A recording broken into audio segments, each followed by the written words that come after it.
Hi, this is Chris from Fireplace Superstore, and it's going to be an interesting patio furniture season this year. We have ordered a ton of merchandise, but due to supply chain issues, it's coming in a truckload at a time all summer long.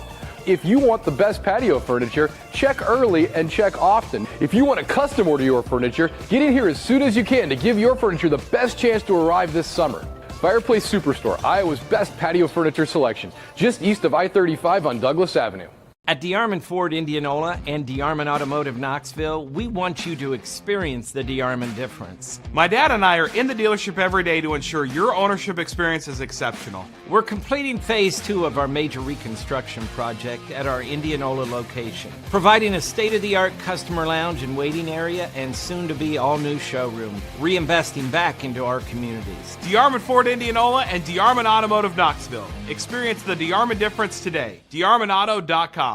Hi, it's Amanda with Holt's Plumbing and Heating. With inventory tight, Holt not only anticipated the need, but took the risk of stocking up on our most popular products. While our competitors scramble to find furnaces, air conditioners, and water heaters, we have plenty of stock, ready to be installed. Even though we have extra product, now we see demand at an all-time high. To sweeten the deal, we are also offering 0% financing on your new purchase. Just one more reason why more and more Central Iowans are saying, let Holt handle that. We are.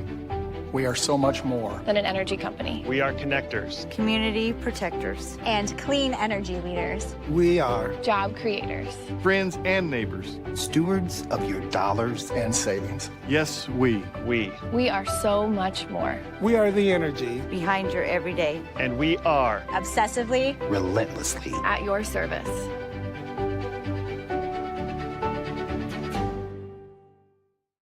Hi, I'm Joe the Car Guy with Westside Auto. I'm excited to tell you about our new lifetime oil change plan. When you purchase our plan, you'll never have to pay for an oil change again. If you get a different car, simply transfer the plan over. If that car's oil needs are different than your original plan, just pay the difference. It couldn't be simpler. You won't have to worry about inflation or prices going up. Give us a call at Westside Auto Pros to get details on the lifetime oil change plan. And remember, when I say lifetime, I mean your lifetime, not just your car's. Why do businesses succeed? The Better Business Bureau sees the traits of successful businesses every day. It's not easy, but it is simple. The BBB fosters trust between Iowa businesses and consumers. Visit BBB.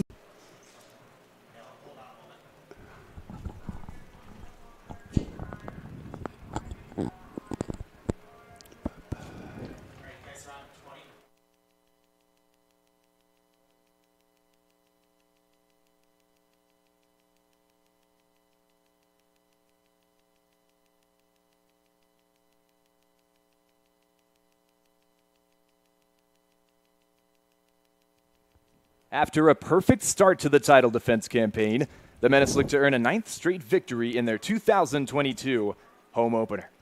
Good evening and welcome to live coverage of Des Moines Menace soccer on the Central Iowa Sports Network. On Make It OK night, in honor of mental health awareness, the Menace opened their home slate against a brand new club in St. Croix SC Legends. My name is Danny Gatula, and alongside me is Justin Vorster. Together, it's a pleasure to bring you tonight's match, live on YouTube via CISN. Justin, it's the first ever meeting between these two teams, and that's because St. Croix is playing for the first time in their club history. Yeah, and an unknown entity as well. It's an organization that was put together this year, so they've expanded into the league, which is great to have an expansion team come in. It'll be very, very interesting. Just looking at the roster, there's a lot of D3 players, and like I said, there's no real scouting report on them. Yeah, that's right. They've got a collection from a few different schools, mostly in that Minneapolis area. Of course, last week, the Menace traveled to Minneapolis City to open their 2022 campaign, and now we're in Valley Stadium in West Des Moines for the first time. In that matchup, it was a 2-0 win, Justin, for the Menace over Minneapolis City, despite the fact they were playing with 10 men for the majority of that second half. What did you like from that performance? Makela got sent off in the 48th minute. The goalkeeper, talking to Coach Dean, he did think that there was enough cover, but the red card was shown. They held on. They still controlled the game, apparently. Came out 2-0 winners to win with 10 players on the road. It's a job done. Great story. Yeah, they were up 1-0 at halftime, and you thought as that red card came out that it might be a different story in the second half, but they went on and grabbed the second, not just resting on their laurels, and that's the attacking quality that Menace brings. It's also the depth that they have to bring off of their bench so many quality players. It's something that we heard from Coach Johnson when we were speaking with him. Yeah, the Menace has always had the ability to build on a very, very big squad. And there's quality out there. We're talking about high-level players that not just have represented their colleges, but their country at a youth level, at a very, very high level. And some of them didn't even play last week. That's true. We had players who have represented their national teams at the youth level in the European Championships who were not in the 18 last week, and that tells you. But if you weren't convinced, the Menace have an 8-game winning streak dating back to last season, of course, defending USL League II national champions. That puts a lot of pressure on a club and on a brand-new manager in Dean Johnson, but do you think that expectation is deserved? Yeah, I think so, and I think Dean, after talking to him, he seems like a coach's player. He's got a great staff in. He's built a squad, a new squad from scratch. Just from what I saw in training on Thursday morning, they've got the quality there. It was of a high standard. And last season, at the end of last season, I said that was the best Menace squad that I've ever seen win the national championship. This might be a little bit different. We shall see. But for now, we're going to take you to a quick break. You're going to get a little bit of insight onto why we're so passionate about Make It OK Night on Mental Health Awareness Month. We'll see you guys in just a second right here on CISN.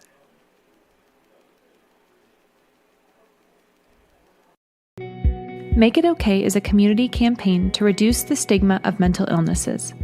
By starting conversations, we can stop the silence. So let's start talking. The words mental health and mental illness are often interchanged. However, it's important to understand there is a difference. Mental health is a continuum of psychological well-being that we all experience. It affects how we think, feel, and act. On the other hand, mental illness is a diagnosable health condition. It involves changes in emotion, thinking, or behavior that can make it difficult to function in social settings, at work, or even with family. We all have mental health, but we may not have a diagnosable mental illness. So here are the facts about mental illness. It's a medical condition just like a physical illness, not a character flaw. It's caused by disruptions in brain chemistry and cannot be overcome by willpower. And it does not discriminate and can affect anyone, regardless of age, race, religion, or income. So here's the good news. Most mental illnesses are treatable with medication, therapy, diet, exercise, and support. Recovery is possible. To join the conversation and learn more about how you can help end stigma, visit makeitok.org/Iowa.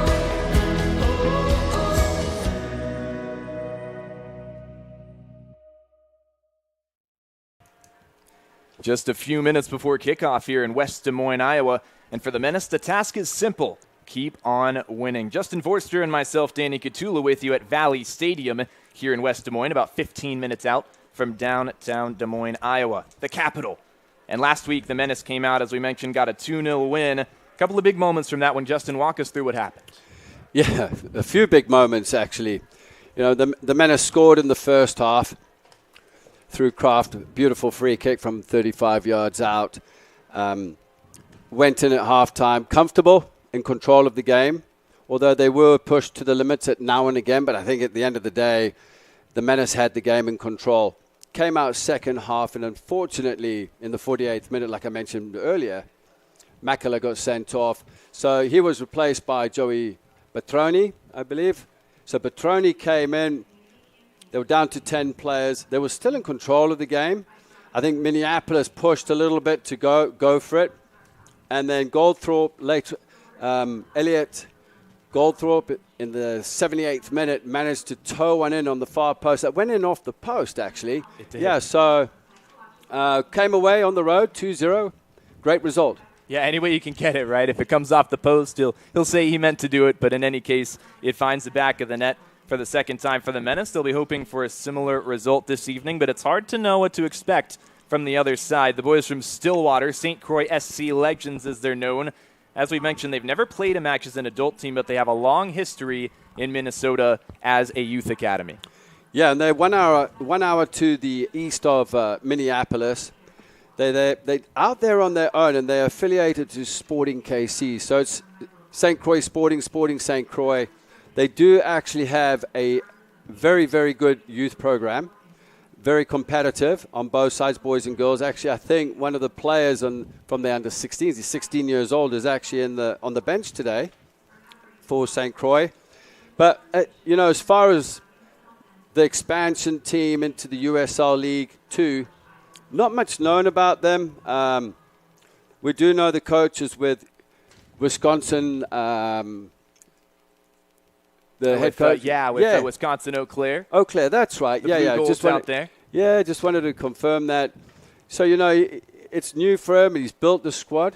Obviously the budget might be a little bit different up there in St. Croix. So, yeah, we'll see. I mean, it'll be very interesting. We'll see how they shape up in the first 5-10 minutes. Yeah, it will be interesting. We're not exactly sure what that shape will be, but it should be pretty heavy in the midfield. We'll get to that later. But as you mentioned, Casey Holm at the helm of this USL League 2 side in St. Croix, also the head coach of the Blue Golds in Eau Claire, Wisconsin, just across the river and across the Wisconsin state line. You mentioned Jacob Denzeo as well, the defender, 16 years old, and he's in this squad, and that's already impressive enough, but you think about the task he's got going up against some Menace players who are getting up there in age, some guys who have been in League 2 for a while, who have graduated from college. The size difference, if he does come on, could be pretty difficult for him. Experience difference as well. The Menace do have some players that have played at a high level. We're talking about the Italian under-19 national team in the Euros. We're talking about the German under-19 national team in the Euros. I mean, Timothy Mason came through Hertha Berlin and Wolfsburg.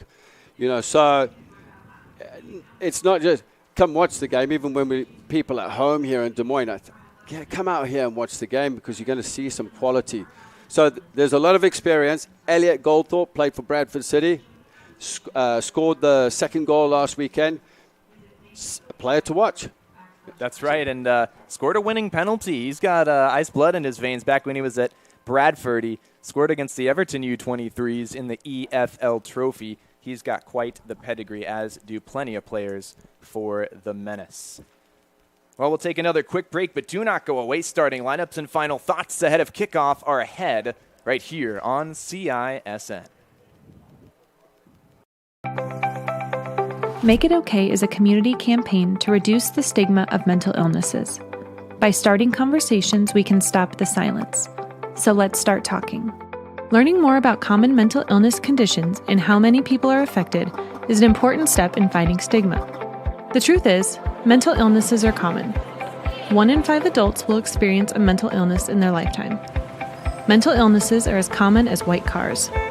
Some common mental illness conditions include anxiety, depression, bipolar disorder, type 1 and 2, schizophrenia, post-traumatic stress disorder, eating disorders, attention deficit hyperactivity disorder, borderline personality disorder, postpartum depression, and obsessive compulsive disorder. It's okay to say these words out loud and get comfortable saying them, just like we wouldn't be ashamed to say the word diabetes or high blood pressure. Understanding and learning more about mental illness is the first step in stopping stigma. To join the conversation and learn more about how you can help end stigma, visit makeitokay.org/Iowa.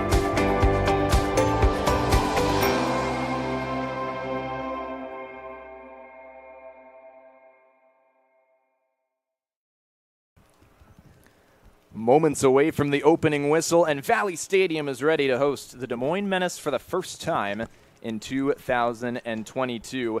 And now we're just about ready to give you the starting lineups, the 11 from both sides that will contest this one here in West Des Moines. First, give you the lineup for the visiting St. Croix SC Legends.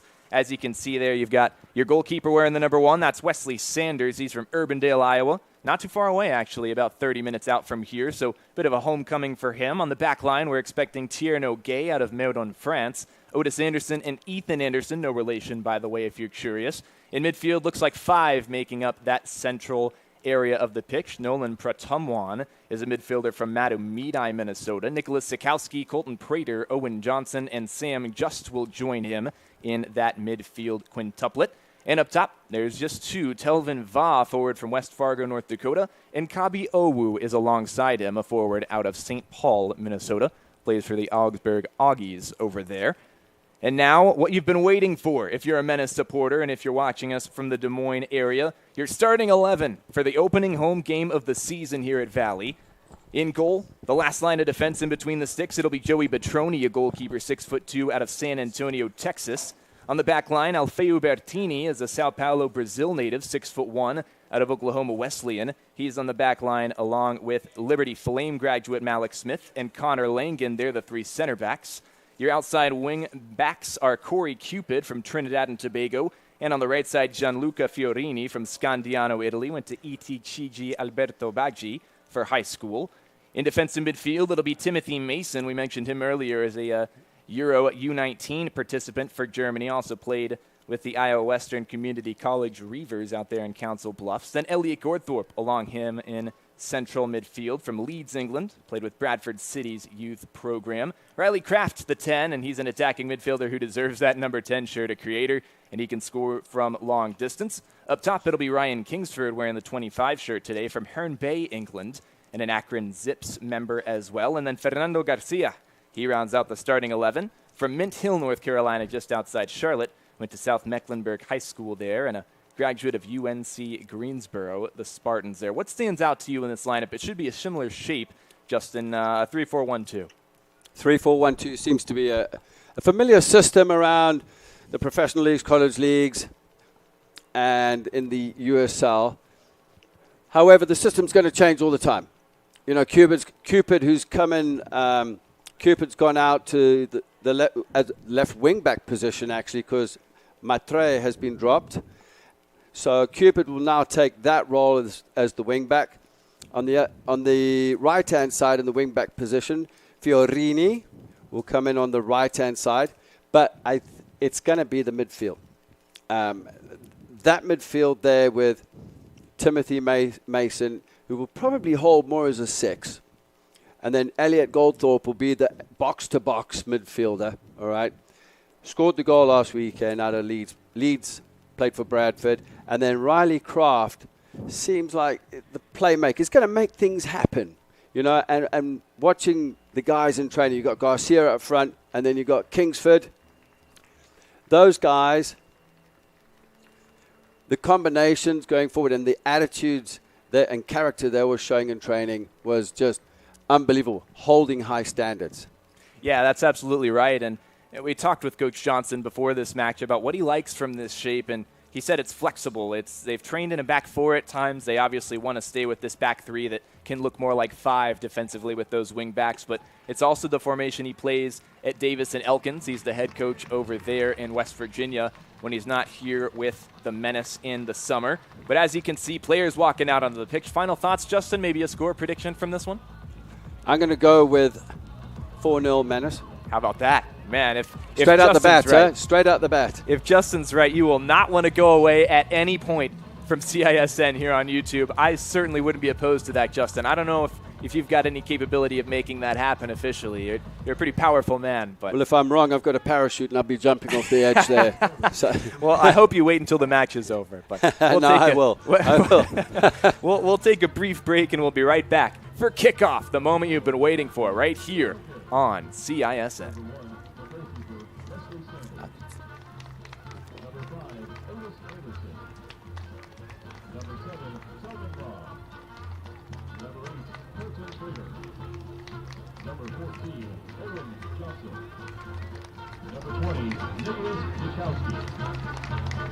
Number 23, Owen Perdomo. Number 24, Bobby Owen. Number 28, Sam Josh. And number 34, Ethan Anderson. St. Croix is coached by Casey Holmes. He is assisted by Jamie Johnson.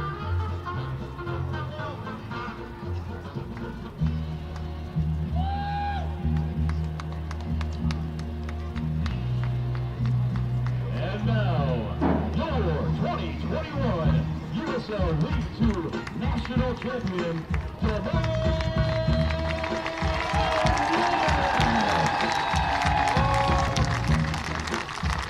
the starters for your Menace. The captain, number 10, Riley Croix. Number 28, the goalkeeper, Chloe Baccioni. Number 2, Malik Smith. Number 6, Gianluca Fiorini. Number 8, Timothy Mason. Number 16, Alfeo Bertini. Number 18, Elliot Goldthorpe. Number 20, Fernando Garcia. Number 22, Corey Cupid. Number 24, Connor Langen. And number 25, Ryan Kingsford. And fans, let's hear it for the Menace's mascot, Menace! The Menace are led by first-year head coach Dean Johnson. He is assisted by Adam Kay, Ross Fitzpatrick, and Omar Padron. Tonight's referees are Velmir Stefanovic, Anthony Sobolewski, Logan Clark, Make It Okay is a community campaign. Fans, at this time, we ask that all who are able to, please rise for the national anthem. More Iowa in the Iowa Tap Room than you may realize. Housed in a building nearly as old as Iowa itself, the Iowa Tap Room greets you with a harvest of 120 Iowa craft beers on tap from all corners of the state. And the food doesn't get much more Iowa than this. The Iowa Tap Room, all Iowa beer, one amazing place. There's a new spin on casual dining near Drake University. Lucky Horse Beer and Burgers. Craveable faves, flatbreads, delicious burgers, frozen cocktails, and a crazy cool vibe. Get to Lucky Horse Beer and Burgers today.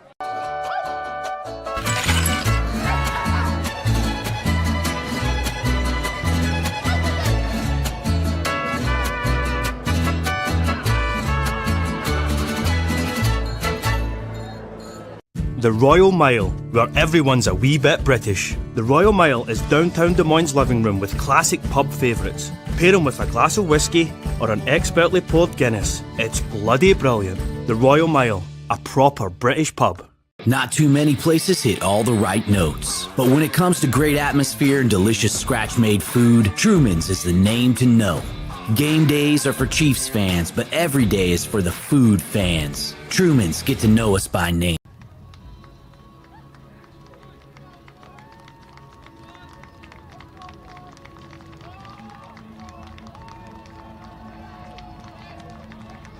On St. Croix SC, the Legends, visiting West Des Moines.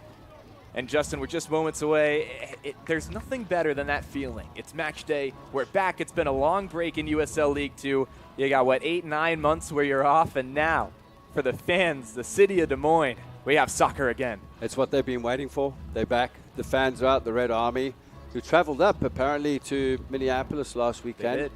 So there's a passionate group of fans here that are going to build moving forward, obviously to the expansion in the championship. I'm excited to get this going. I'm excited to see this new team out there under new leadership. They won it last year. The expectations are high. Speaking to Coach Dean yesterday, he seems pretty confident. Great leader himself as well. Yeah, it's one of those situations where you wonder if he even understands the magnitude of the task, because he's so confident. He just knows exactly what he's doing, and he just exudes it to the players. He exuded it to us. But now we're ready to see if they can prove it on their home pitch. Your referees for tonight, Velimir Stefanovic in the center with the whistle. Anthony Sobolewski and Logan Clark have the flags. And your fourth official, Asad Amanovic. Once again, a reminder, Petroni, Bertini, Smith, Langen, Cupid, Fiorini, Mason, Goldthorpe, Kraft, Kingsford, and Garcia are your 11 for the Menace, and they're in their green alternate strip. That's for Make It Okay Night, which is, of course, what's being promoted on the field and on the broadcast this evening, a fantastic cause. And for St. Croix, they are in their away white and gray. Wesley Sanders is the keeper. Anderson, Gay, Otis Anderson, Johnson, Zakowski, Prater, Pratumwan, Just Va, and Owu are the 11 for the visitors. Everyone's ready, moments away. And kicking us off is Owu from St. Paul, Minnesota. Striker for the Augsburg Augies. Referee checks his assistants. Starts his watch. And kicks this game off. Thanks for joining us on CISN for live coverage of Des Moines Menace Soccer. Justin Vorster with myself, Danny Katula in the booth at historic Valley Stadium. Well, they definitely look like St. Croix have set up in a back three, as mentioned, with Anderson, Gay, and Anderson. Ball down the right side early on. We'll see if that's something they go to often, that long ball. It's something you tend to see from summer teams, especially in League 2. There's just so much physical quality, so much speed with these sides. That tends to be a strategy that works. Battle for the ball here on this far touch line. And Cupid tries to clear it away, mostly unsuccessfully, and St. Croix will hold on to possession in the attacking half. About a minute in, and St. Croix have held on to the ball so far, somewhat precariously though. Left side, here's Gay. Down the left, this is a good ball in, and it's going to find its target. Can he keep it in? Yes, he can. Oh, and that's a nice little touch there. Well defended in the end. Excellent work by Langen that time to get in the way, and now he'll head this one clear. One back for a moment by Gay, but he couldn't hold on. Now he'll see it again, the captain. He'll switch it to the right side where nobody is, and that'll be a gift of possession for the Menace. It's just what the Menace need, is a throw in on the far touch line. Gay with a miscued pass. Not sure what he was thinking there, because there was really nobody had branched out on the far side. I think Owen Johnson was tucked in a little bit as well, more like in the central area. So Menace have possession now. Cupid will play it forward. He was looking for Goldthorpe, and now we'll find him up down the left side. This is a nice ball for Ryan Kingsford. Kingsford looking for a service in. He'll try and find Garcia, but it's a little bit short. Headed away at the near post, and that will give us corner kick number 1 of the night. Just past 2 minutes in, and this will be an opportunity for Riley Kraft and his cultured right foot to send one in. Already from the start, we just saw St. Croix set up in a 3-4-3 with Prater as the holding midfielder. In comes the service from Kraft. Headed to the back post, and not a bad opportunity at all, but it's going to fall just wide from Malik Smith.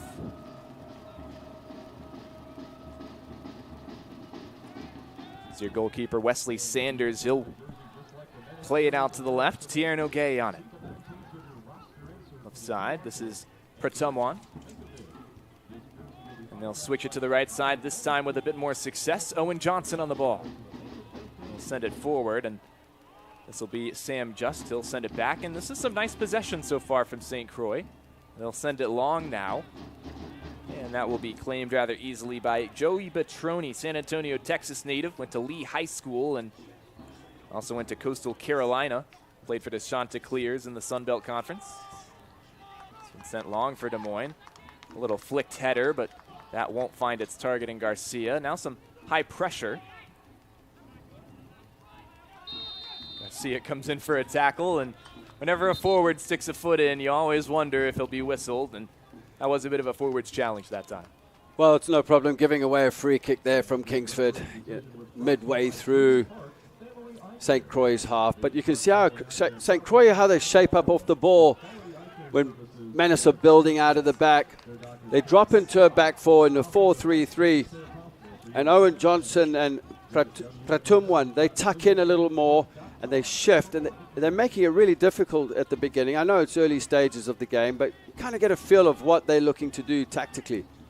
And very different from what we saw just 6 days ago in Minneapolis, so a bit of a learning curve for what's still a young team as far as playing with each other in the Menace. They're new to each other, only one game under their belts, and we'll see if they can crack the code sooner rather than later. 5th minute here at Valley Stadium, and still 0-0 between St. Croix and Des Moines. But it takes some time when you pull a squad together and your preparation time and all the players coming in. It does take some time to build the chemistry within the culture of the organization and the players. It definitely takes time. We'll see it build on as the game goes on. Connor Langen in a bit of trouble as he's dispossessed by Kabi Owu, but there to help was Malik Smith. He cleaned it up, but St. Croix are just going to load up another attack. And Sam just drops into the midfield there with Prater just to assist and into a 3-2 out the back. And then they leave Sam Just will just push on a little more. That's very fluid lineup for St. Croix right now. Zakowski, my fault on that one. Zakowski will be given a little more freedom. Yeah, there's a lot of positions early on that have seen a good bit of freedom. They have their position that they've started with, but they seem pretty fluid. It reminds me of, the tiki-taka back in the day of Barcelona, not too long ago. Yeah, it's not working for them now, but working for Manchester City at this point, isn't it? Right you are. I think the Menace just need to get a feel of the environment, the game right now, as they look to play the ball in behind on the far left-hand side. This is a great idea, and running onto it is Corey Cupid. He's all the way by the goal line. He'll cross it in, and Kingsford couldn't quite get there. A bit of a sitter that time. Had the opportunity to make contact, but was not what he was hoping for on that occasion. Well, Bertini played a lovely ball over, left-footed ball in behind, catching out the right back, the right centre back. Cupid getting in behind, hitting the byline. Kingsford wasn't quite set, could have done better with that. As you see Cupid get in behind again. Cupid delivers. Again. He'll have a go himself, and that finds the near post, but Wesley Sanders equal to at that time. Well, Cupid's looked really bright so far on that left side. Well, looking at this right now, they've penetrated in behind twice in a row. On the far side, in behind the right centre back. Ethan Anderson.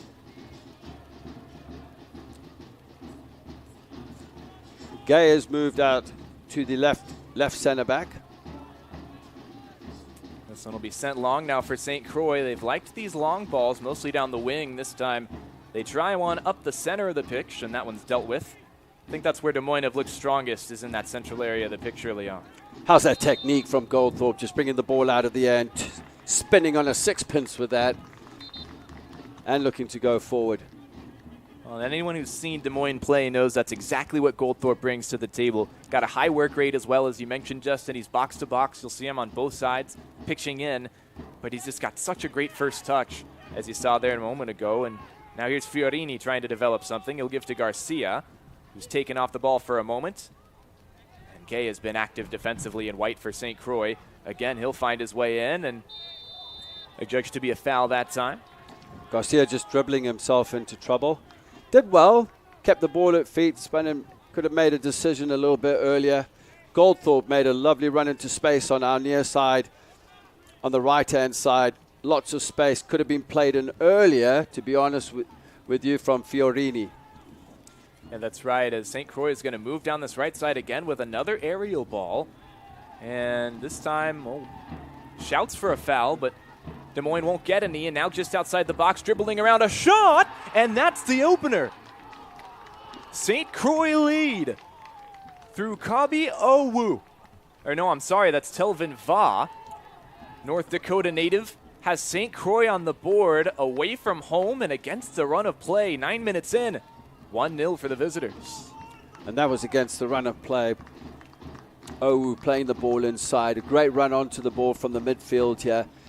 And what a fantastic, Telvin Va with the first time finish with the right foot, just bending it past Petroni's left hand into the bottom corner. Well, I eat my words on that one. I did say 4-0. It's been a surprise so far. 4-1's fine with me, too. They've got work to do, of course, to make that happen. 1-0 is the deficit for Menace early on. Not something a lot of people were expecting, I don't think, as it's 1-0 for St. Croix. 9 minutes gone, and that's a dream start for the USL League 2 life of St. Croix SC Legends. We'll see what Menace have to offer now that they're down a goal. It's the first time this has happened all season, and really in 8 or 9 matches now. It's been a while since they've had a deficit. Yeah, and I mean, it's football, you know. It's against the run of play. We're still early in the game. Let's be honest, yeah, St. Croix do look like a threat. They've got some quality in the team from what we've just seen in the first 9.5 minutes. That was a misplayed pass by Fiorini that time, the Scandiano, Italy native. A good idea there by Va on the right side of attack to try and just find his way around Alfeo Bertini, but couldn't get that move to come off. Fiorini he needs to settle into his game. He's playing very, very nervously. He's given the ball away unnecessarily a couple of times. Just needs to settle down. He's still playing with nerves.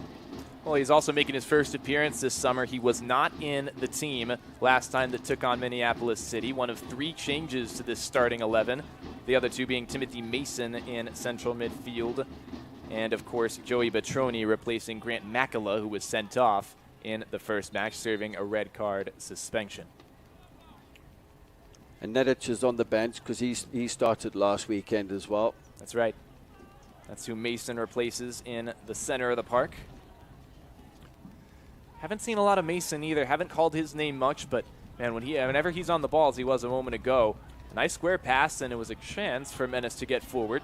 They lose it again. They've struggled to have longer bits of possession and to string together attacking chances so far. And I think that's what they need to do. They just need to settle into the game, string a few passes together.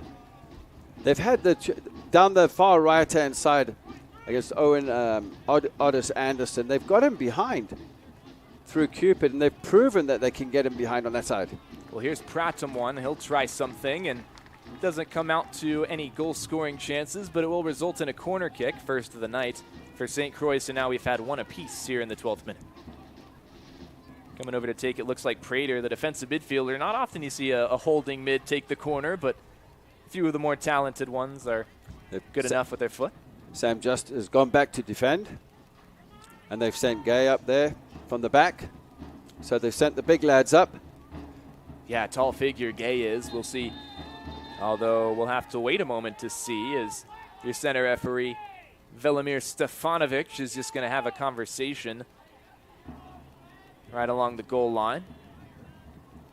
It's a little bit too much pushing and shoving for his liking.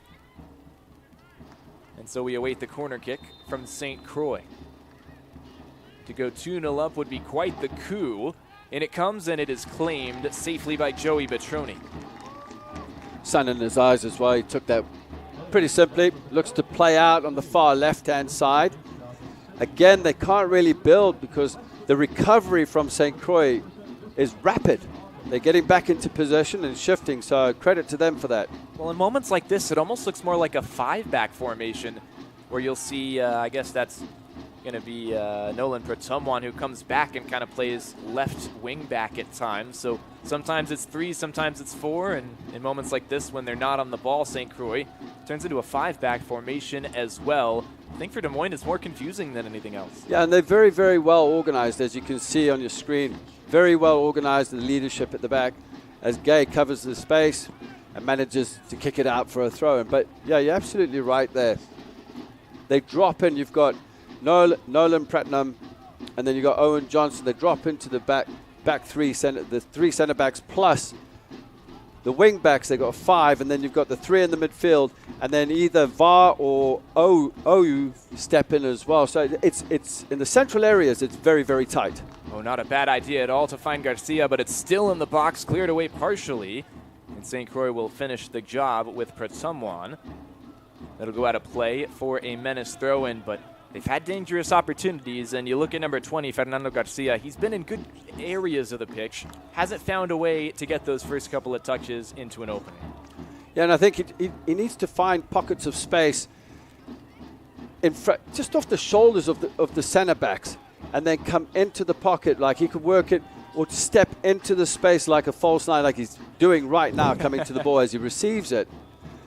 But try and open it up at the back and draw one of the center backs out of position. Now he's in a good position, as you can see, in between the lines, but they just have to find him on the half turn, and then can he run at the defenders and combine into the box? Can anyone tell Justin Forster's a coach as well? He knew exactly what Garcia was supposed to do, and right as he says it, that's what Garcia does. Mark of a quality commentator right there. Justin Forster joining myself, Danny Kitula.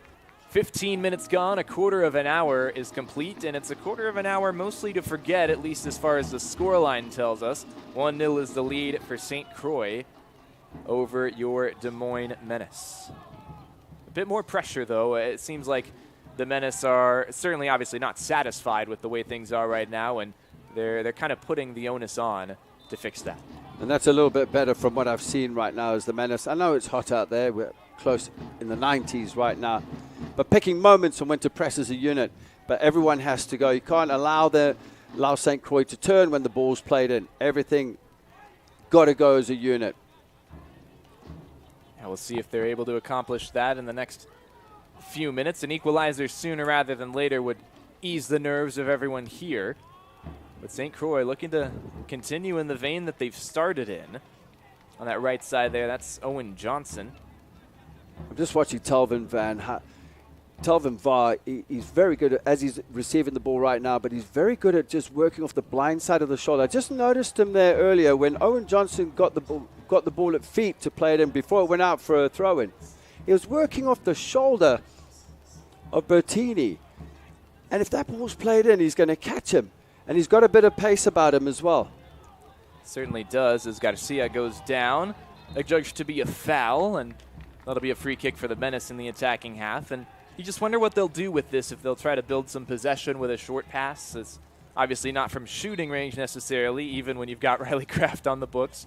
I think he'll go short. They'll go short. Try and keep the ball without giving it away. As you can see, St. Croix, they're well organized. They've got the big boys at the back. Anything in the air, it's going to be a challenge.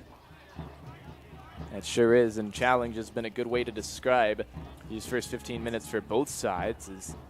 And that was a tasty-looking opportunity down that right side. A bit fortunate that St. Croix didn't see it, as they'll play it now. And that will find a couple of green shirts. One of them able to clear it away. That's Connor Langen out there on the left side. He can head that one out of play. Well, Zakowski found space. He made a straight run in the wide area on the far side. He wasn't spotted, and between Cupid and Bertini, they were like, Bertini was already picking up, but Cupid didn't drop with him. And if that ball was play, it could have been a 2v1 overload on the far side. Yeah, it could have been. And you talk about 2v1, that's how the opening goal was scored, of course. You had a couple of players with some good link-up play. The pass went to Va, and of course he slotted it home for goal number 1. Des Moines playing out of the back now, which as a supporter could make you feel a bit nervous. You can have some heart attacks induced from that, but it is pretty common now to see that opportunity to just get players forward gradually. It's a bit of a process as they're doing it now. As you see Fernando Garcia, that's a nice move to turn around, and he'll play in a cross. Tantalizing, but a little bit too near to Wesley Sanders that time. The Menace need to get players like Kraft on the ball more. Goldthorpe definitely. They need to get him on the ball a little more. Over there, he just played the ball in there quickly, reads the game well, gets his head up, played a right-footed ball in for Garcia. Kraft has been a little bit quiet, but the possession has mainly been with St. Croix. Yeah, it has, and that's something that Des Moines usually like to have, or at least it's a lot of what they had last time out, as we'll see a chance for another break for St. Croix. Left side, this is going to be Owu on the pass from Johnson. Owu tried to get it back to him, but it's cleared away, and we'll see another attack loaded up by Pritom. Just on side here is going to be Owen Johnson. Johnson plays it to the middle, crowded box, but another shot and another goal. Guess who it is? Telvin Va, a brace inside of 20 minutes, 2-0, St. Croix. Well, Telvin Va just dropped his shoulder, allowed the ball to come across his body, took a touch, and just put it, as we look at this again, great technique, but the work from Owen Wilson, look at that little fake across his body. What a strike into the bottom corner. 2 clinical finishes from Va. And it's the mark of a great striker, isn't it, to receive the ball and know where you want to go with it before it even hits your foot. He knew exactly where Bertini was, and he knew exactly how to beat him to his right. Made it to the keeper's right as well, and that makes it 2-0. Well, Garcia on the ball for Des Moines.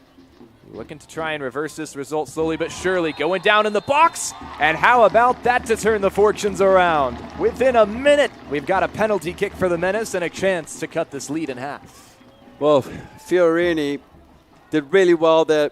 A rush of blood to the head from the defender, but Fiorini did really well to let the ball just glide in, ride the tackle, push it in space, and get taken down.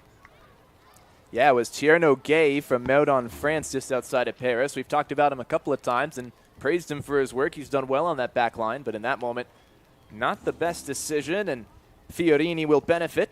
Now a chance for the man. Riley Kraft scored in the first half in the previous match. Can he do so again on the stroke of 20 minutes? The attacking midfielder from Roseville, California, sends the keeper the wrong way. 2-1, Menace back in it. And that's what they needed. They needed that. They needed that goal to get back in the game. Going 2-0 down, but there's a bit of character about this. You know, teams could go 2-0 down and, all right, let's just keep the ball. But they went for it. They got the goal. This could be a changing point. I am impressed by the way St. Croix are playing, by the way. And let me correct myself. It's Elliot Goldthorpe, the central midfielder who has been charged with the penalty kick. He took it brilliantly, and it's a 1-goal deficit again. So Goldthorpe has 2 goals in 2 matches. Well, he's taken some clutch penalty kicks before, hasn't he? In the EFL for Bradford City, the winning one. So might as well let him do it here. I like the logic. Left side, here's Corey Cupid looking to get a second just as quickly, and that service is over the head of Garcia, out for a goal kick. Man, a new spur in the step of Menace after that goal, and that's what momentum will do for you in this sport. Well, this is when they now need to take advantage of this and press. Now, they're going to go short with Wesley, but shape up. Maybe press them a little more here. Choose your moment to go.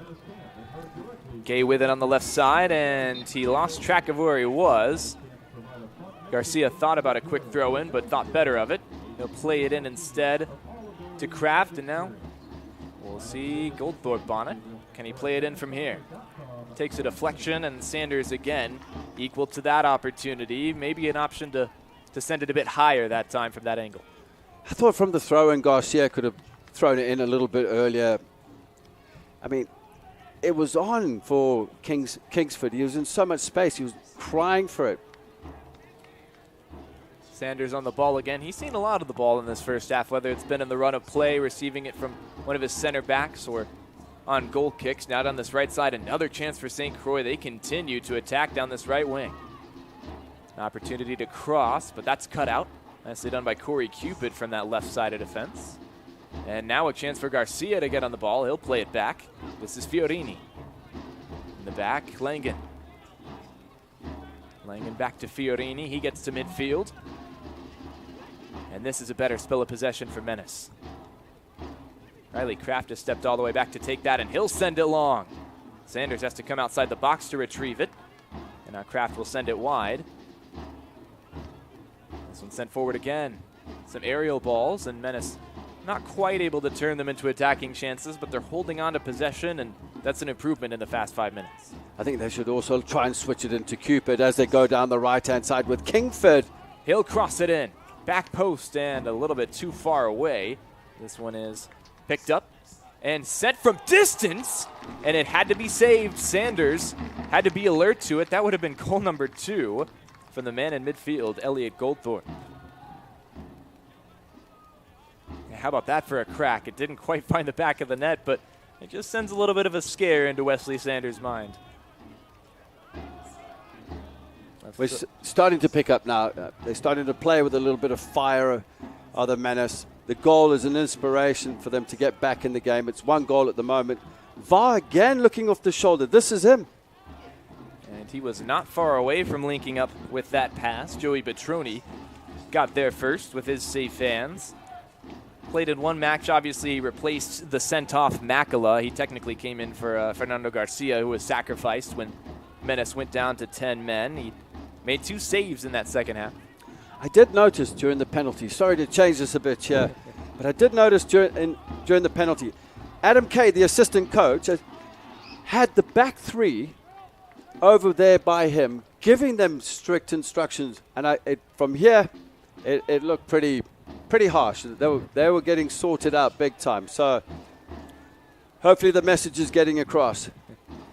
Well, I was a center back in my playing days. Not a very successful one, but I was. And it's always funny, whether it's deserved or not, you tend to get the credit when you've got a clean sheet, and the lack of credit when you have a lack of a clean sheet. As, oh, that's a bit unfortunate for Menace that time. Trying to throw it in quickly was Riley Kraft there on the right side. Could not get it to Kingsford. Referee said try it again. Goldthorpe will play it back now, and Fiorini will swing it out to the left. Bertini on the ball. Brazilian, good switch of play, a little bit too much on it, and a St. Croix throw. See Timothy Mason holding there as a 6 in the holding midfield position as he goes to put pressure on the ball as the ball's played out. Timothy Mason's mom is from Kenya, I believe, and the dad from Germany, and came through the Hertha Berlin Wolfsburg academies. 2 well-known names in the Bundesliga, especially for their youth academy work. 2 very high-quality youth sides. With Hertha Berlin, we have the connection here through Elvir Ibisevic, the Ibisevic family, whose cousin Vedad played for Bosnia, scored the first goal in the World Cup for Bosnia ever in 2014, is currently now retired from playing at Hertha Berlin and now coaching out there. Yeah, not a bad gig. You finish an illustrious playing career, and you get to stick with the team and help coach as well. As on the right side, we'll see Fiorini. That's a good, clever ball, and it's sent back to him with just as much poise. Fiorini down the right side, off the give and go. Can he cross it in? Now he can, and just inches away from the head of Garcia. It was a very, very dangerous delivery that was well played. Now, it seems like Fiorini's blending into the game now, that first time ball around the corner, and then he worked off it in combination. And that ball was very dangerous. Whipped in swinger, right-footed. I think The problem that the Menace are having right now is the penetration in behind in the wide areas is causing a problem because they are being pinned with the 3. And I see how the rotation now in the midfield with Mason, Mason, Kraft, and Elliott just rotating. But I see Elliott is taking kind of a higher role. I think his creativity will at least build a chance going forward, create something as he receives the ball. We'll see what he can do with it now as he'll send it forward. Not a bad idea. Mason will send it back, and now up the left, looking for Kingsford, the dummy, and he nearly sees it again, but good defending in the end that time by Otis Anderson. He'll clear, and is that a handball there perhaps? No, I think a throw-in. The ball went out of play. So now Menace building again. It's a switch of play to the right side. This is Fiorini. Keeps it in, and it's sent back to Connor Langan. Langan out of Petersfield, England. Played in the Southampton Academy. Talk about another illustrious academy club. As down the right side, we'll see another chance for the Italian, Fiorini, to create. Sends it down towards the goal line, and this is Garcia. Pinned in, and oh, did he touch it there? No, it looks like it's a goal kick. Yeah, I think it is. Garcia was just shielding it. Tried to pull it back, pushed it away, went out, just miscontrolled it, went out for a goal kick. But it seems like right now, Des Moines playing their best soccer when they've got the ball out on the wings, especially with those wing backs. When you see Fiorini on the ball with the give and go, when you see Cupid out there, we saw him earlier on a couple of times. That's when it seems like Menace have had their best attacking chances. Yeah, and I think they should look at Cupid a little more down the far side. He's gone in behind Otis Anderson. He's got the pace. He's quicker than him. If they can find him with the type of passes they did earlier, he's hitting the byline. He's setting up chances as he's receiving the ball now. Well, a perfectly weighted pass out to the left wing, and guess who it is? It's Corey Cupid. Now Goldthorpe. He'll play it back, and Cupid again. Through midfield, dispossessed that time, and coming the other way. It's the danger man. Va goes down, and I think it's a professional foul that time, the right decision to bring him down. You do not want him, of all people, to get into the attacking half. Yeah, just stop the counterattack, slow it down. VAR is a very special player. I mean, his technique in front of goal, his eye for goal is unbelievable. He gets himself into positions. He knows where the goal is. He's on the half turn. One touch and he's hitting it. The first goal he hit first time. Yeah, that's exactly right. It's really good technique. Really high soccer IQ to find himself in the right place to score. He's been lethal, and of course has 2 goals. And we're just inside 30 minutes of play here at Valley Stadium in West Des Moines. As Justin Forster joins myself, Danny Catula, in the booth. This one headed forward by Ethan Anderson, and this one could find a goal-scoring chance again, and who would it have been? Va once more, but Joey Petroni that time is ready for his challenge. Bertini on the ball again, or sorry, that's Fiorini. And some of the problems that St. Croix are causing the Menaces, they're pinning Cupid and Fiorini deep onto the back line. And the movement with the St. Croix, you've got Putnam, you've got Just, you've got Au, you've got VAR. They're all on the line, but they 2 or 3 at one moment, 2 of them are stepping into the space to receive the ball, and it's causing problems because it's like, who do we pass on? And I think that's what needs to get organized. We're going to see a yellow card. It's the first disciplinary action of this one, and the referee's going to whistle for the trainer to come on. And Fernando Garcia from Mint Hill, North Carolina, he's the man who's on the ground and in a bit of pain. And that's not a guy that you want to lose. Obviously had to lose him early in the second half when he was substituted off. Right now, looks like, not sure exactly what's ailing him. We'll let you know any details when we can, but Garcia for the moment down. Yeah, he got absolutely smashed there, didn't he? Yeah, it was Colton Prater, the holding midfielder out of Hudson, Wisconsin, who knocked him down. Well, it just goes to show that, hey, listen, we're in this game. You know, we win in this game, they're stamping their mark. Well, fortunately, Garcia will be fit to continue, at least for now, and in the 32nd minute. It's a chance for Des Moines to get forward. This is one of those places where you probably send a ball in, see if you can get a direct header on target. over the ball. Looks like Kraft and Goldthorpe. Goldthorpe on the right there. But it'll be Kraft to take it, and he'll go for goal. It's saved, but the follow-up over the bar, and well, that was the opportunity to level things. You couldn't ask for much better. Corey Cupid in the right place, but does not have the right technique. See it again. If you're looking at the free kick, Kraft scored a cracker last week from 35 yards out. He hits this the same way.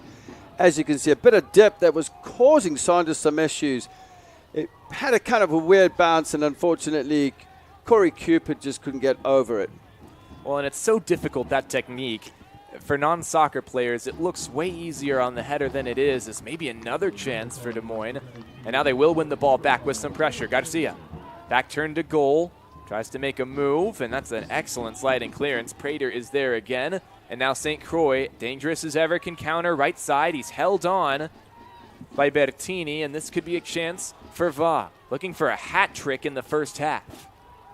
This time Des Moines is on to him. 3 players in the area, still gets a cross in. And clearing that one away is Langen. It is out into the bleachers and retrieved by It looked St. Croix. offside, though, when the ball was played in on VAR. Awfully close. But well defended there by the Menace on VAR. Dealt with him. And so that's Owen Johnson who will play it back. And now on the ball, Ethan Anderson. Anderson, a center back out of Burnsville, Minnesota. Also plays for the Wisconsin Eau Claire Blue Golds that Casey Holm is the head manager of. This one sent to midfield and rejected back the other way by St. Croix. Prater's done a really good job of that number 6 role, hasn't he? Yes, he has. He's controlled. He's just lost possession there. As we mentioned his name, as the ball's played out here to Garcia. Here's Garcia, and that's a nice touch. Can he find another move? Trying to get around Gay, and he can't. Looked for the nutmeg, but Gay was able to stop him that time, and now he's got space. He can run forward, and they'll just take their time. This is something else from St. Croix. They like that long ball eventually, but it's very pragmatic from them. They don't rush it. They take their time. They're on the ball here, and they're just waiting for that run that they really want. Yeah, and the movement up front, they stretch the line really well, St. Croix. They're stretching the line. That's causing problems. And players like Var's actually, his movement on the line, he'll step into the space. As you see, Owu trying to break the line, and now they go wide. This is going to be an opportunity for Pertumwan, as looks like he will be the last one to touch it. Trying to get it to go off of Fiorini, but he was able to let that one out for a goal kick. So Joey Betroni is called back into action. He'll play it short. I would like to see Garcia making quicker decisions on the ball. He's been caught in possession way too many times. Released the ball earlier. He's been closed down. He's been knocked off the ball. It's a good ball on the back line. Langen just able to keep it in play. Right side. This is a great ball and just enough of a touch from Tierno Gay to force that one into Wesley Sanders' hands, but that was on track to find Fernando Garcia in the box. Gay on the ball again. Fiorini gets a foot in. Gay again. Wearing the armband, the skipper. Anderson. Prater now. Prater likes to come in and get the ball at feet and start the build-up. He's always looking for it. On the ball again. He'll play it back to Anderson. He's seen a lot of the ball in the back line as well. Everybody touching it. Everybody involved in the build-up play. If you're wearing white right now. And this one sent down the right side. Ooh, bit of a challenge comes in that time from Kabi Owu. But nothing given, and all's well that ends well. Des Moines hold on to possession. VAR, Owu, Just, and Zakowski are causing problems for the Menace when that ball's played long. Just dealing with the ball in the air, and they really are being a threat. Well, it looks like Garcia and Kingsford have switched the two most attacking players, the two strikers. Garcia now on the left, Kingsford on the right, and moving down the right side. And this is Elliot Goldthorpe. Now finds Fiorini in an advanced position. Plays back to Goldthorpe. Timothy Mason with it. Alex Smith, last line of defense for now, plays it out left. Lots of space for the Brazilian, Bertini. Good touch by Kingsford, and now releasing down the left, Corey Cupid. Plays it in. It's a good short cross. And now can Kingsford get a shot away? Has a fake, but could not get anything out. And looks like a foul on Des Moines. Could have been offside as well. I believe it was a foul on Kingsford. Kingsford taking out Johnson, I believe. Yeah, I think you're right. Owen Johnson there on that right side of attack. And we thought we might see exchange there, but Wesley Sanders just taking his time on that free kick to get us back in play. Again, Sanders, if you missed earlier on, is from Urbandale, so he's actually one of the more local players on the pitch, even compared to Des Moines. The Menace have no secret about finding players from all over the country and really all over the world. One of the most talented rosters in USL League 2, but they're down a goal late on in the first half, and they've got 8 more minutes to try and find a leveler before we reach halftime. Here's a good idea for a ball, and it's going to sit up for that's Kingsford. He'll play it in. Cupid not able to corral it. Cleared away, and that'll be a throw-in for St. Croix near midfield. There's a decent ball into the box there from Kingsford. I feel that Cupid could have done a lot better with that, bringing the ball down. I get the idea, was trying to flick it over the defender's head and then probably try and volley it, and he got too much on it. Yeah, so difficult, that technique, to flick it up off the volley. It gets up off your foot so quickly before you even realize it.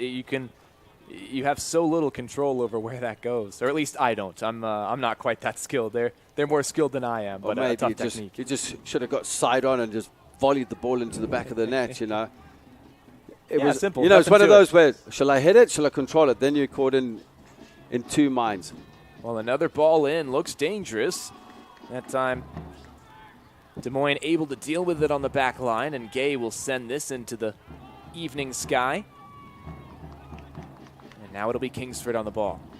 Plays it back. Here's Kraft. Kraft with it again. Product of Sacramento Republic's academy.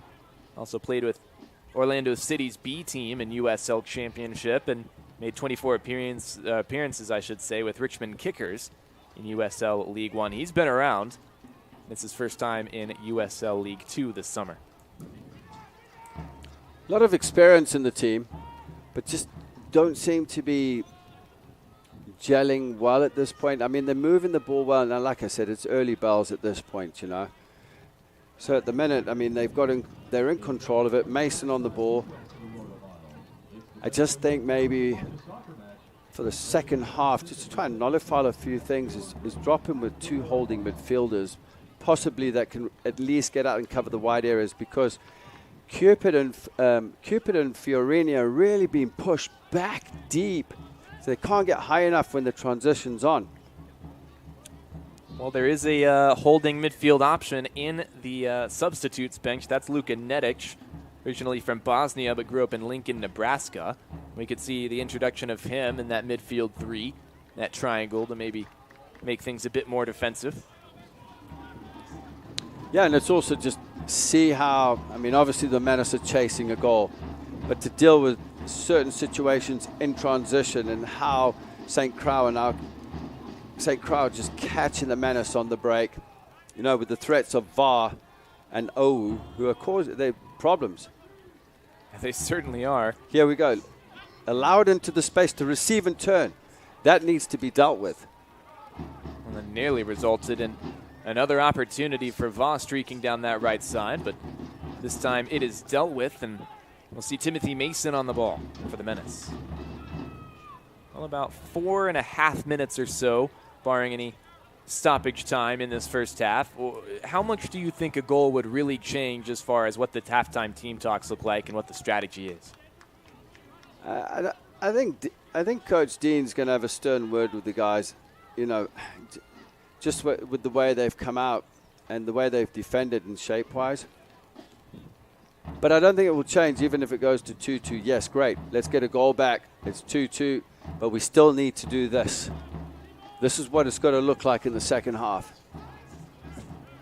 Yeah, the Menace not exactly one of those teams who plays for a draw. They want to win every match that they play, and with this squad, something that I think is an expectation that's deserved. As on the ball, that's Bertini, who came all the way to the right side.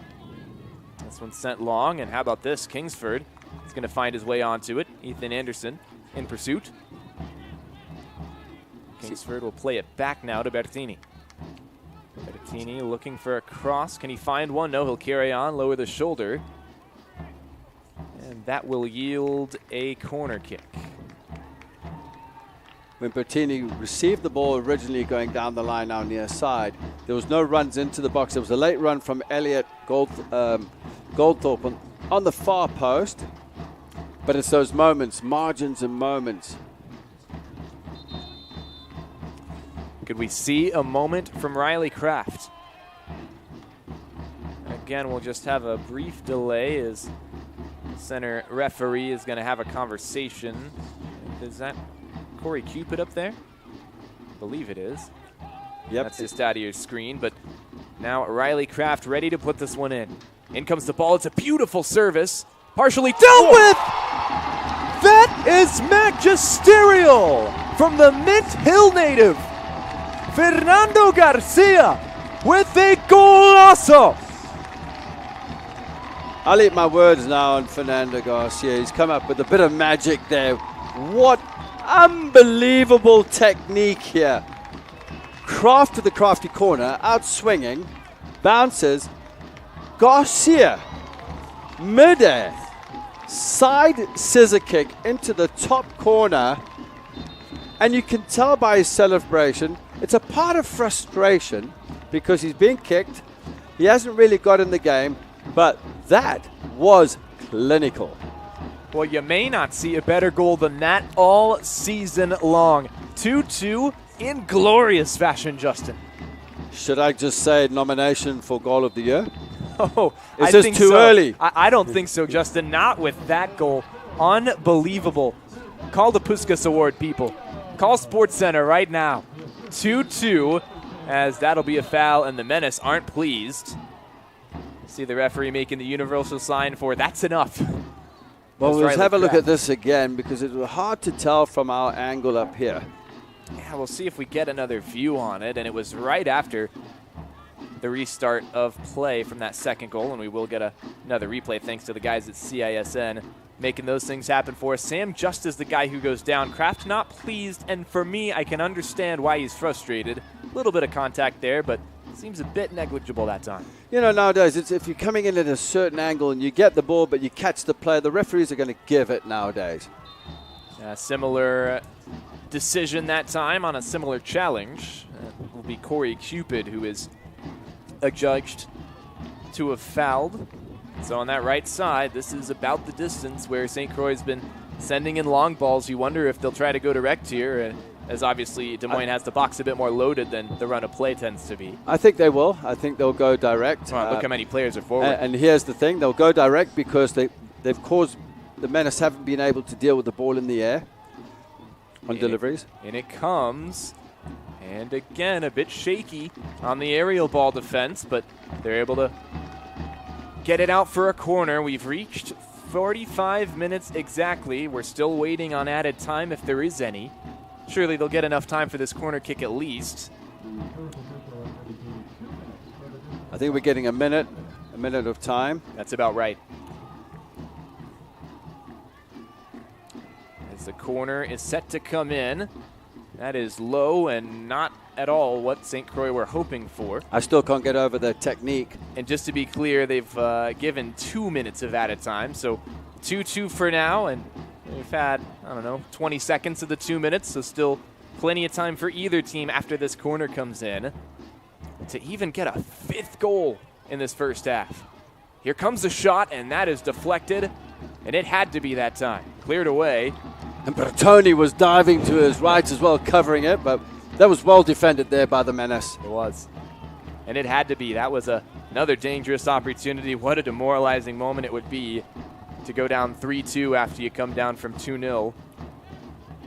Still anything could happen in this last minute. It's been a frantic piece of play in this first half, especially in the last 15 minutes. It's been very, very competitive. The game's been competitive, that's for sure. St. Croix haven't come here to lose. They've come here to win, as you can tell by the way they're playing. They've got some quality in the side. They have controlled the midfield through the three in Prada, Just, and Zakowski. But it's taken some time for the Menace to get into the game. A very nervy start and brought it back to 2-2 from 2 set pieces. Penalty and a corner. That's right. As Gianluca Fiorini goes down, nice positioning from him to win the ball back. About 10 seconds or so before we reach that minimum of 2 minutes. And Joey Batroni will just take his time here, make sure that the Menace don't give away a third. He'll boot this one long, maybe in hopes of his side grabbing a third, but that won't happen. First half whistle blows, and after a bit of a shaky start, the Des Moines Menace, just with the pure quality in this team and the resolve in this team, have leveled things 2-2, and that man is responsible for the second. We'll take a quick break for Justin Forster and myself, Danny Catula. It's been a pleasure giving you the first half of action between Des Moines Menace and St. Croix SC Legends. Once again, 2-2 the scoreline at Valley Stadium. And we will see you guys in just a couple of minutes with halftime coverage. Don't go away on CISN. Hi, this is Chris from Fireplace Superstore, and it's going to be an interesting patio furniture season this year. We have ordered a ton of merchandise, but due to supply chain issues, it's coming in a truckload at a time all summer long. If you want the best patio furniture, check early and check often. If you want to custom order your furniture, get in here as soon as you can to give your furniture the best chance to arrive this summer. Fireplace Superstore, Iowa's best patio furniture selection, just east of I-35 on Douglas Avenue.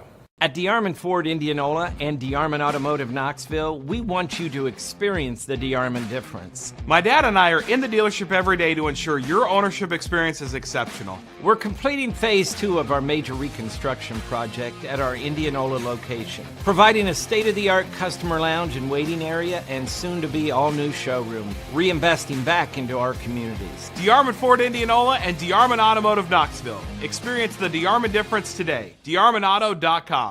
Hi, it's Amanda with Holtz Plumbing and Heating. With inventory tight, Holt not only anticipated the need, but took the risk of stocking up on our most popular products. While our competitors scramble to find furnaces, air conditioners, and water heaters, we have plenty of stock, ready to be installed.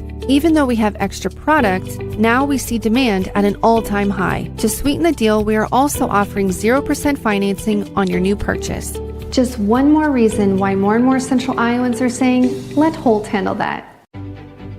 We are so much more than an energy company. We are connectors, community protectors, and clean energy leaders. We are Job creators. friends and neighbors. stewards of your dollars and savings. Yes, we. We are so much more. We are the energy behind your everyday. And we are Obsessively, relentlessly At your service.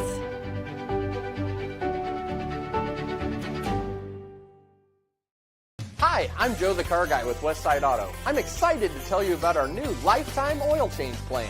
When you purchase our plan, you'll never have to pay for an oil change again. If you get a different car, simply transfer the plan over.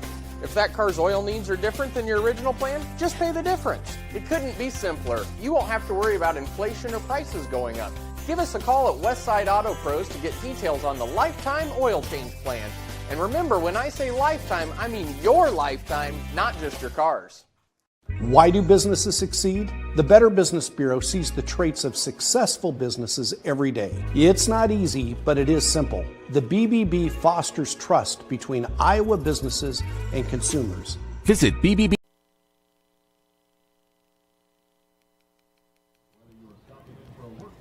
Halftime on CISN USL League 2 action in between halves. 2-2, as you can see, the scoreline between St. Croix SC and Des Moines Menace. But not so simple as a pretty evenly matched half across the half. I think it was a tale of two portions of that first half, Justin, or at least that's the way that things went on the score. Definitely was. St. Croix surprised me, to be honest with you, coming out as a new franchise. Obviously, Coach Casey Holmes has done really, really well with his recruitment. He's got some quality players out there, especially in the midfield.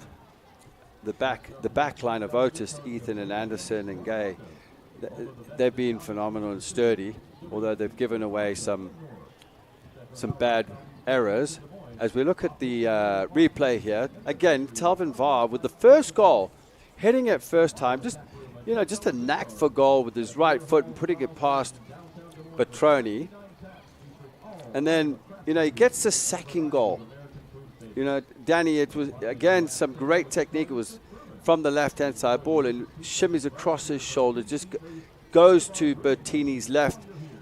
And again, Varr with his right foot across the goalkeeper, Petroni. So again, showing great character. But then 30 seconds later from the kickoff, the Menace get a penalty. And it was that man, Elliot, Cool Veins, Goldthorpe, just plants it to the keeper's left-hand side as Saunders dove to the right. And that was the Menace back in it. But this one here off Kingsford corner, it was it was Riley Craft's corner. There was a Crafty corner coming in, outswinger, but this technique, say no more, as you said, magical, top corner. And as you can see in the celebration, there will not be a goal like that again, will there?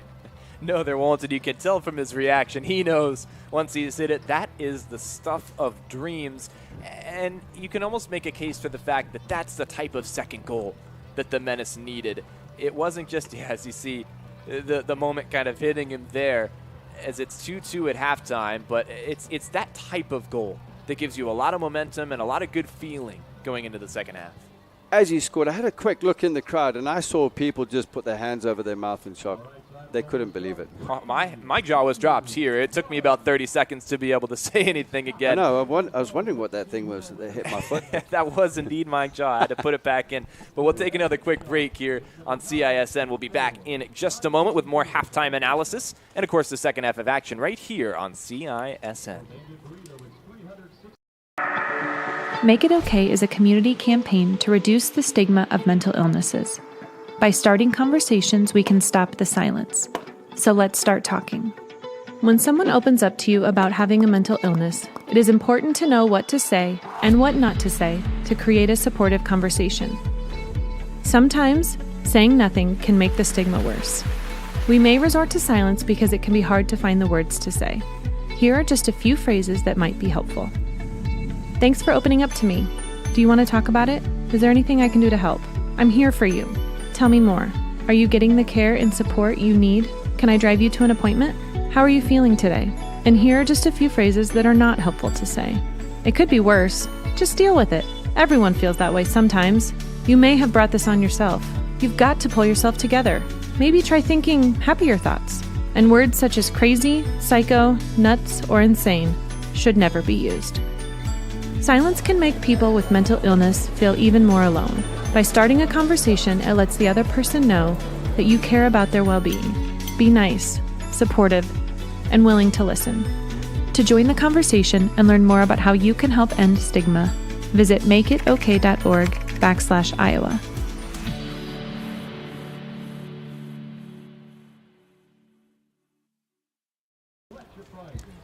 Many thanks to Come and Go and the Healthiest State Initiative out of Iowa, bringing us mental health awareness coverage. Justin Forster joins myself, Danny Katula, in the booth at Valley Stadium in its 20th year of operation, 12th year that the Menace have used it, and it has been home to a legendary goal, really quite a legendary first half. Des Moines not on the right side of things early on, but they found a way back. It's 2-2 at halftime.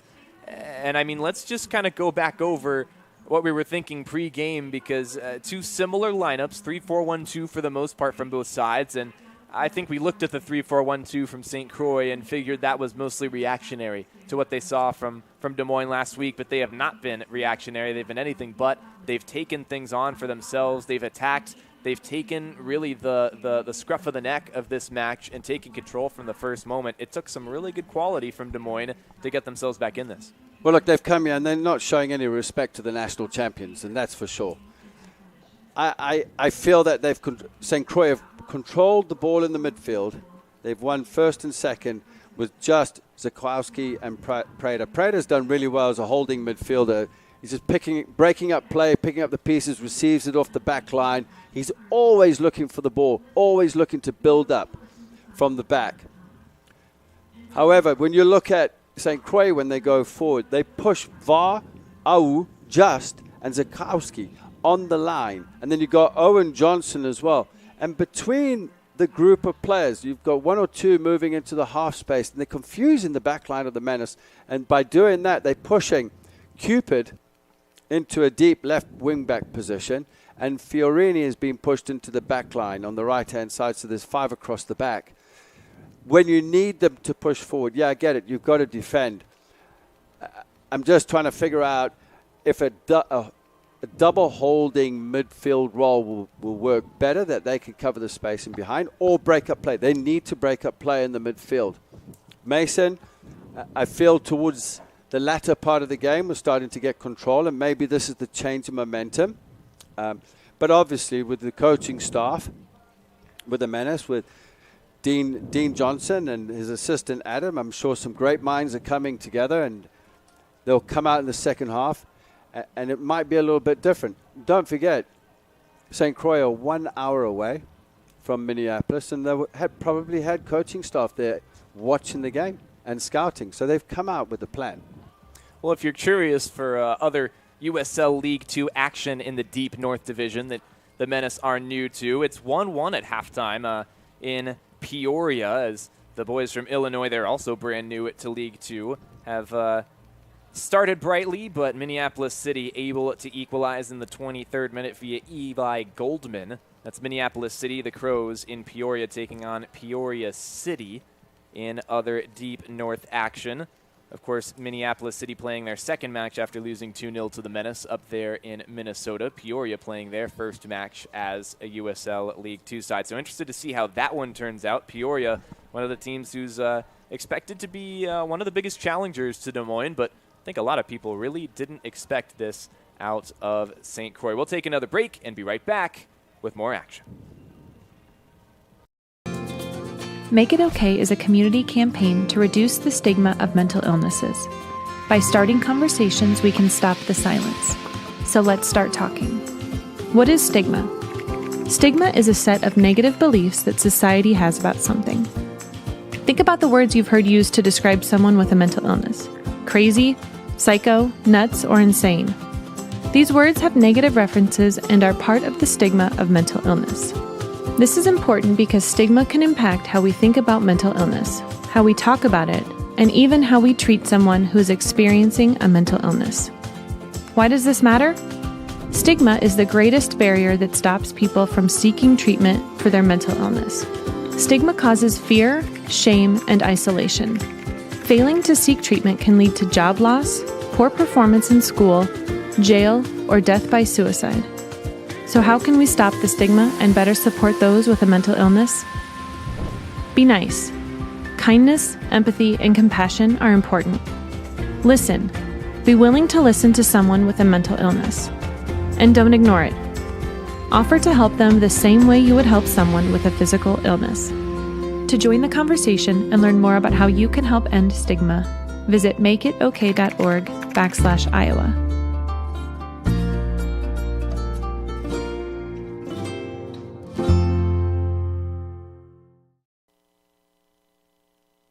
The Chicken in Orilla is a classic roadhouse joint serving chicken any way you want.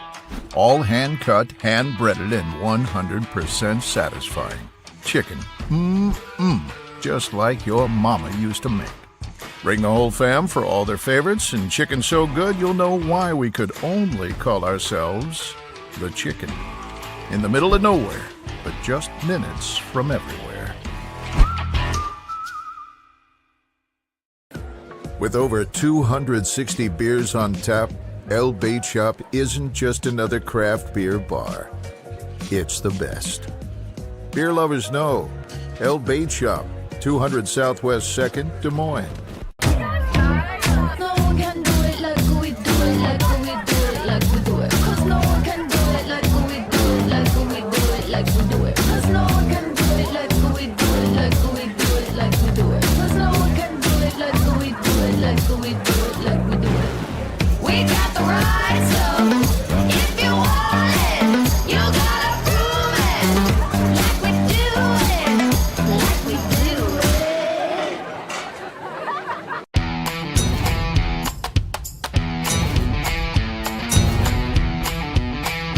largest selection of German beer in the world? You'll find it at the Hessen House. From Doppelbocks to Oktoberfest to Hefeweizens and Dunkels, there's no passport needed for the deliciously different beer and food at the Hessen House. So grab your friends and make it a fun night out. The Hessen House, 4th and Court, Des Moines. Missing a quality, home-cooked meal? You know, the kind Mom used to make? Lucky for you, we found her recipe book. Welcome to the High Life. Welcome to the Champagne of Bars. 2-2 is the score that these two sides will bring into the second half. Des Moines Menace scoring 2 goals to level things just on the stroke of halftime as St. Croix ST came out of the gate as the better side. We'll see who is able to take things in the second 45. It's all to play for. Justin Forster joins myself, Danny Kitula, for live second half coverage of the USL League 2 on CISN. Well, it's all square again, isn't it? Sure is. Getting the second half started is Ryan Kingsford. He's got Goldthorpe with him, and as you say, Justin, all square. Let's just start this over again. Riley Kraft will play it back, and we're underway for the second half. I'm looking for some changes. I don't see any changes with the Des Moines Menace so far. Still the same lineup has come up. Well trusted by Coach Dean. Yeah, and you don't blame him. I will say I do notice that Josue Botuli is in from Lome Togo. He's a defender. And he has come in for St. Croix. That's the only change I've noticed. Not sure who's off. Botuli out of Togo, Yeah, home city right. Lome. Plays for the North Central Rams, North Central University in Minnesota. Has his services in the NCAA. This one taken away. And here he comes down the right side. He'll have a go from long distance. And it's a handball against Malik Smith. So now an attacking free kick out of nothing, and it's that man from Togo. Botuli, he's listed as a defender, but playing a bit higher today. Slight impact there from Butoli coming into the game with a strike, winning a free kick.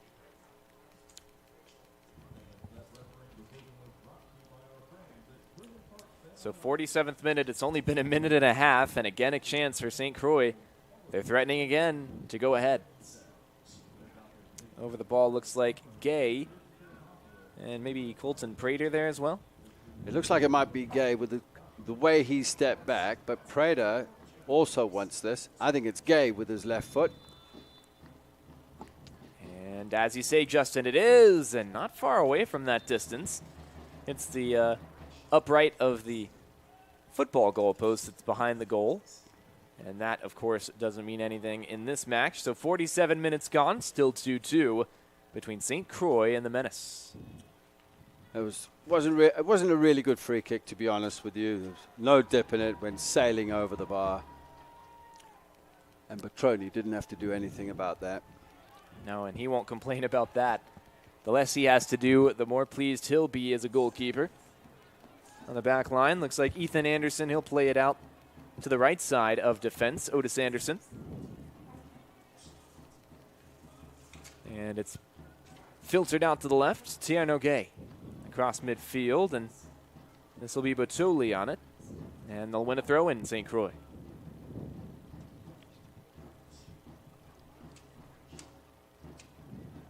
And it looks like it'll be Gay to throw it. Sends it forward and headed right back from where it came. In midfield, Timothy Mason. Pass from Malik Smith finds Goldthorpe, and looking for Garcia that time on the right. Doesn't pan out. Fiorini with another ball around the corner with his left foot into Garcia's feet. Looks a little more organized from the Menace at the back. It does, as that's another instance of good defensive play, and that was in that first 15 minutes what was lacking from the Menace. Now, moving down this right side, it's the speedy left wing back Corey Cupid. He'll send it backwards and receive it again. Plays it back another time. And this is Alfeo Bertini. Smith. Back to Bertini. Left side. That was Kraft, and now it's Cupid again. Good ball in. This is Kingsford. Can he latch on to the end of it? No, but it takes a touch off of St. Croix last, and that'll give us a corner kick.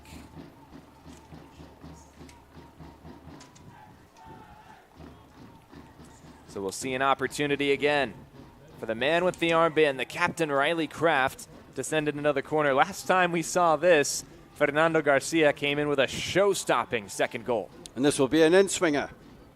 And it comes in the area. And so close. Not a bad idea. And Garcia again down on the turf in pain. This time I think he's crashed into the left post that time. It did look like it. He's in the walls somehow. He does get stuck in, though. I've noticed that about Garcia. He's not scared to rough it up, that's for sure. It was either Garcia or Cupid that got on the end of it. It was very, very close. Didn't quite. Great corner there. Kingsford Kraft with an in-swinger with the right foot. Very, very dangerous. Yeah, Riley Kraft so good on those set pieces. It's shaping things the way he wants them to go. So controlled with the ball. The shift has got to be a little bit quicker from the Menace.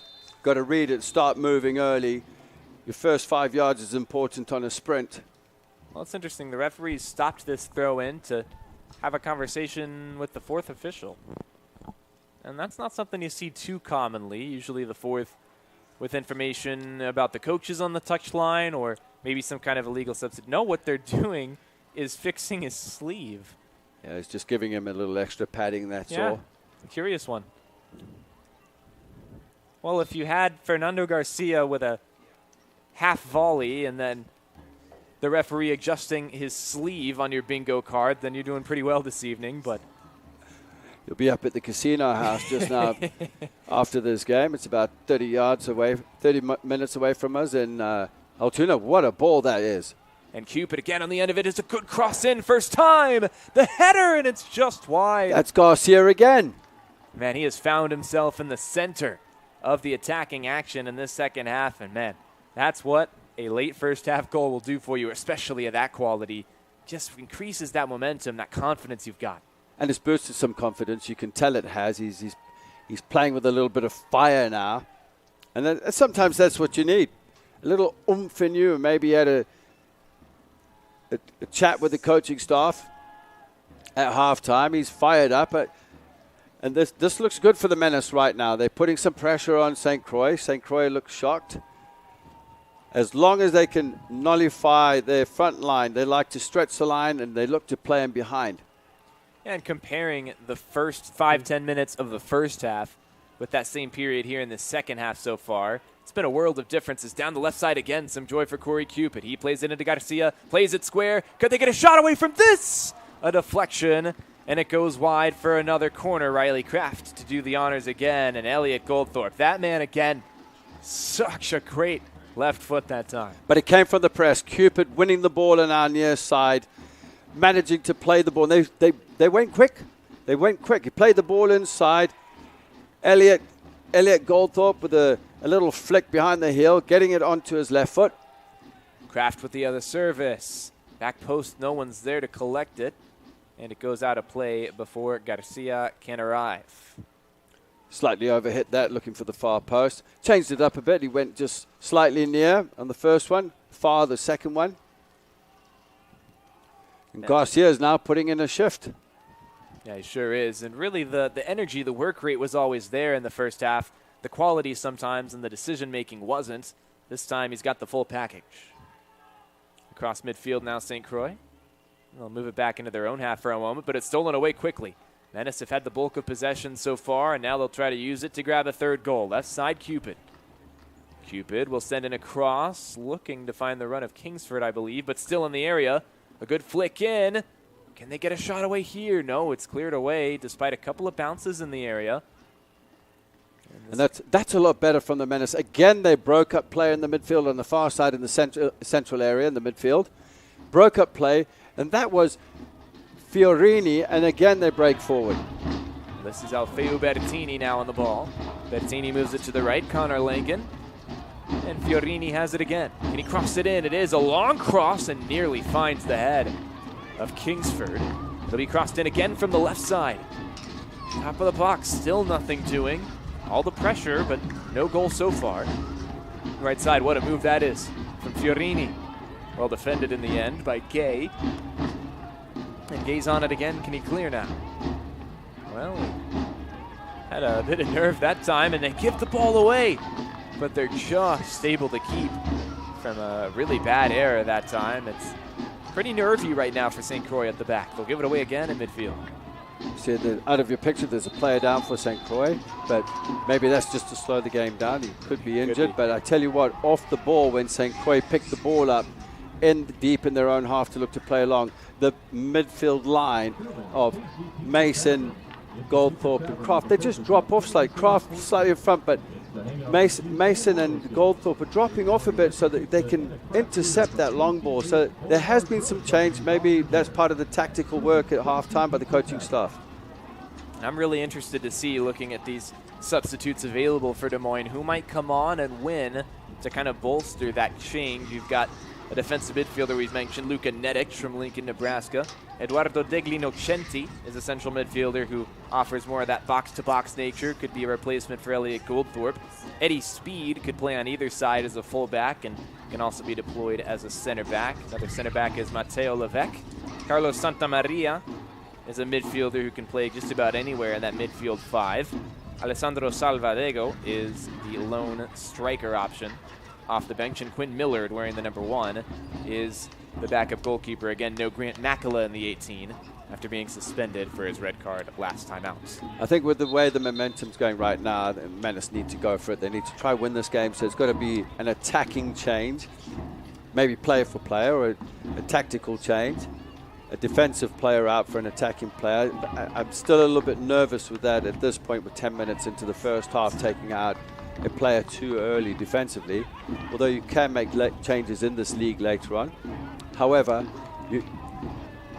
they in momentum now, so they could get this goal. Here's a good opportunity for it. Oh, taken down inside the box, but no penalty given this time. And now at the edge of the box. Here's a chance after they win possession back. Top of the box and just dispossessed that time. It was Kraft that's coming the other way. Here's Owen Johnson. His pass intercepted by Malik Smith, who's been really strong in that central defense spot. It was well read by Smith, stepping in front. Kingsford, meanwhile, with some good pressure. He'll win the ball for a moment, but out for a St. Croix throw. It's a lot more organized now by the Menace. They're a lot more threatening, a little more firepower about them. They're moving the ball quicker. They're looking to break in behind. Another throw in down this line for St. Croix. And another dispossession as Kingsford is on the ball again. Sent back to Sanders, and he'll boot this one away down the left. One back by Goldthorpe. Great technique. He got his body across the attacking player, the defending player, defended it really well, shielded it. That's just detailed technique. Those little things that all 11 for Des Moines can offer you in spades. It's that experience, it's that talent that they offer all the way through. Here's a cross from a long distance from the right side. It'll latch on at the left flank to Cupid. He'll send in another ball, and it hits the post, but the rebound will not be denied. 3-2 Des Moines off the foot of Ryan Kingsford. And Kingsford with his second goal in 2 games. Fantastic, but I felt it coming with the momentum. You could see it was coming, the pressure. What a ball that was played in by Cupid. Cupid just getting it onto his right foot. Delivers.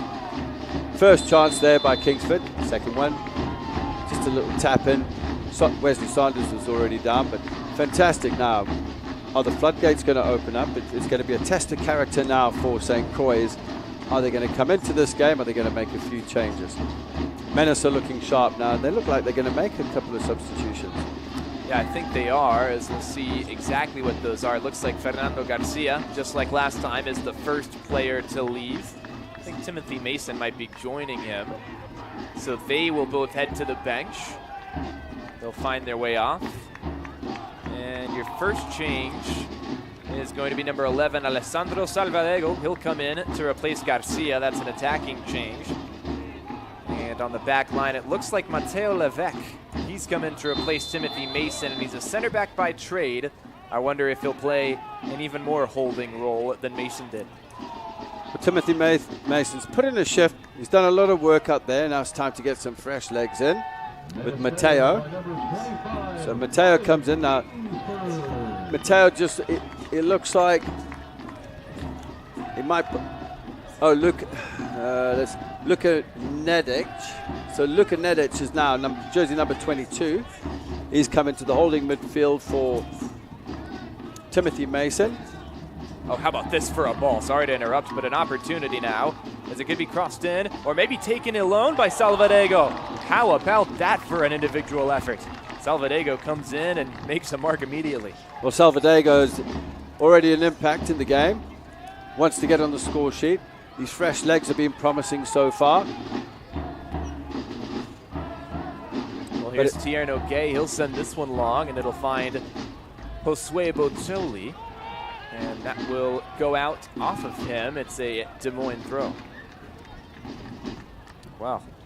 What a ride it's taken us emotionally to get to 3-2. But Des Moines, after going 2-0 down in the first half, have had the resolve. They've had the quality at the 60th minute mark to make it 3-2. And the way they're playing, it could be more coming. I think Des Moines Menace was shocked when they went 2-0 down, to be honest with you. It was like, well, hang on one sec, you know who we are kind of thing. But, this is how football goes. And it was just, you can't control the unexpected, to be honest with you. There's no scouting plan. But now it's been figured out. And I think the coaches, look at them sitting down there. They're just parking off nice and comfortable, waiting for a cup of tea and some scones to come around. But they've got it all sorted out now, and they look a lot more comfortable, don't they?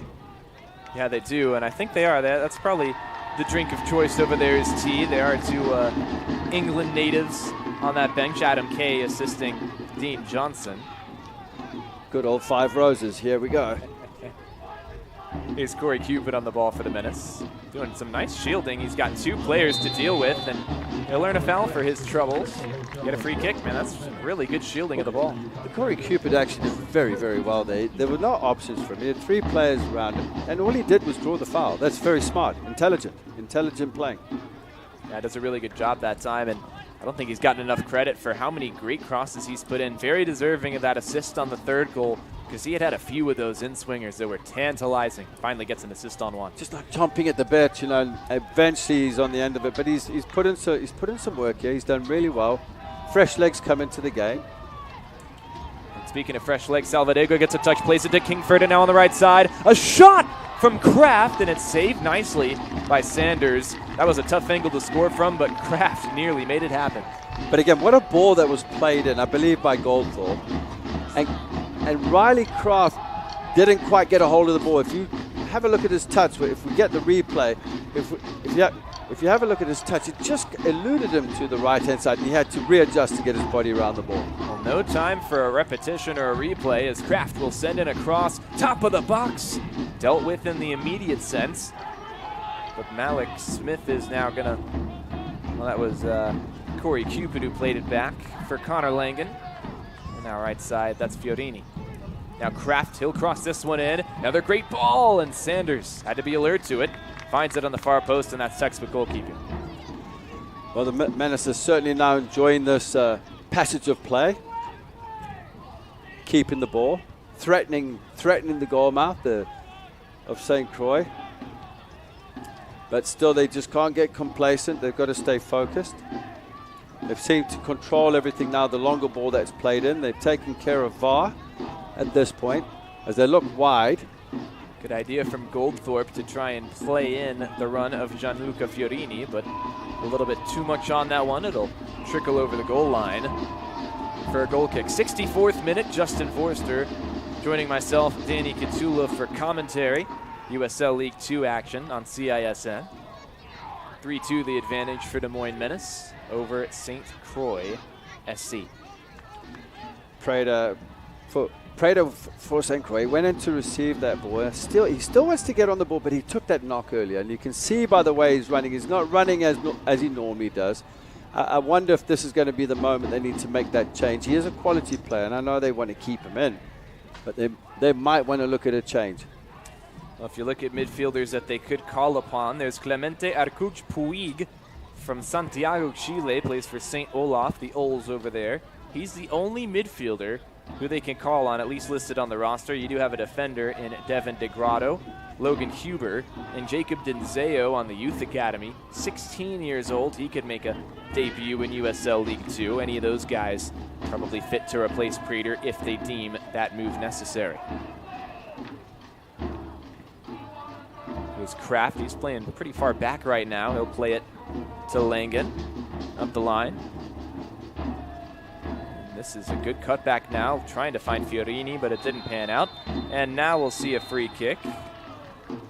As, oh boy, could get a bit out of hand. Some extracurriculars between Goldthorpe and, what's that, Sikowski over there on the left side, who was sort of antagonizing. Yeah, there's frustration building in. You know, you take a Sam Just, I believe. Yeah, Sam Just. And you take a 2-0 lead and you think, oh wow, we've got this, but 2 goals is never. It's not a good cushion, to be honest with you. But you can see the frustration, and they're starting to niggle at the Menace players now. They're starting to stick their toes out and cause problems, and this is how they're going to try and frustrate them. Menace now need to keep their heads, mentally stay in the game, but just changing it a little bit here. I see how Cupid and Fiorini are now playing a little bit higher and wider, which is really stretching St. Croix at this point. Yeah, it sure is. As an effort to go forward is cut out. Luka Nedic tried a forward pass, and it was intercepted by the double goal scorer Telvin Va. Now down the right side, it's a good ball in. Could it play Butuli through? No, it's well defended that time by Bertini, and he will win a free kick. St. Croix have been a little bit more physical now that they haven't had as much of the ball. Well, as you can see there, Butuli lashing out at Bertini, which is okay. You know, you get a yellow card for it, and you know, Butuli's not complaining about it. Bertini, sorry, my apologies, is not complaining about it, but you know, they get a free kick and start again. But that's just a sign of frustration. This one's sent long by Langen, and it's gonna link up. Nearly did with Ryan Kingsford, but it's out of play. Still a Menace throw. It's going to be taken by Fiorini. And now this is Kingsford. He'll get it back to him. Edge of the box, played in. Kraft, can he turn? He can. He'll have a goal! 4-2. Just like that. Who would it be? O'Reilly Kraft himself. Or no, it's going to be Alessandro Salvadego. The substitute. He'll get his goal. I stood next to Salvador. I stood next to him in training the other day. He's a big character, big framer. Look how he shields the ball. Turns, gets it onto his left foot. He's a big lad. To mark him's got to be so difficult. Absolutely. And he's tall, he's big, but more than that, he's 6'2", 194, but he's also very mobile. He's not one of those target forwards who doesn't move a whole lot. It's not like he doesn't have pace, but he's got a great first touch, as you just saw. A really complete striker. It really tells you something about this Des Moines team that he's coming off the bench. An impactful substitution, as you can see. Into the game, held the ball up, scored. Well, and just like you mentioned, Justin, a change for St. Croix, and it sure is. Colton Prater, who will step off. We'll see who comes in for him, as we got a couple of changes actually to be made. Not sure of their identities quite yet. You can see the first man coming on there, and that's a defensive substitution for Otis Anderson. So Anderson and Prater are the two who are off.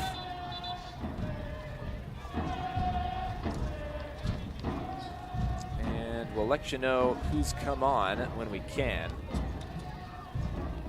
From 2-0 down to 4-2, this has been tremendous character. Menace have shown tremendous character and resilience to come back into this match, that's for sure. Well, back underway, and now it's the visitors, St. Croix, who need to show a bit of resilience, and they also need to come back from 2 goals down. Down this right side, it's Va, and he can't get anything going. It's out of play. Thrown in quickly by the Menace. It's been dangerous of a pass there in midfield. They'll end up giving away possession farther forward, but that's much less of a present danger. St. Croix on the ball once again. This is Gay. The back line, Otis Anderson. That side, it'll be Anderson again. It looks like Gay's moved into a holding midfield position for Prada.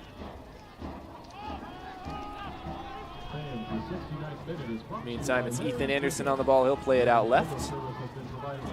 And coming in, we just do want to let you know, Prater is off, and in his place, Clemente Arcuch Puig, midfielder out of Santiago, Chile. We mentioned he's the only midfielder that was able to be called upon in the substitutes, the 7 that were named. And we'll see a throw-in now from Zukowski. We'll give you the name to the additional change for Prater, who went off, but Gay has moved into the midfield, and they've readjusted at the back. Just want to let you know on that change. We'll get there when we get there, as we'll get a corner kick now for St. Croix. And it looks like that second change is going to be Logan Huber, who's come in from Stillwater, right there in St. Croix territory, plays for the Tommies of St. Thomas University.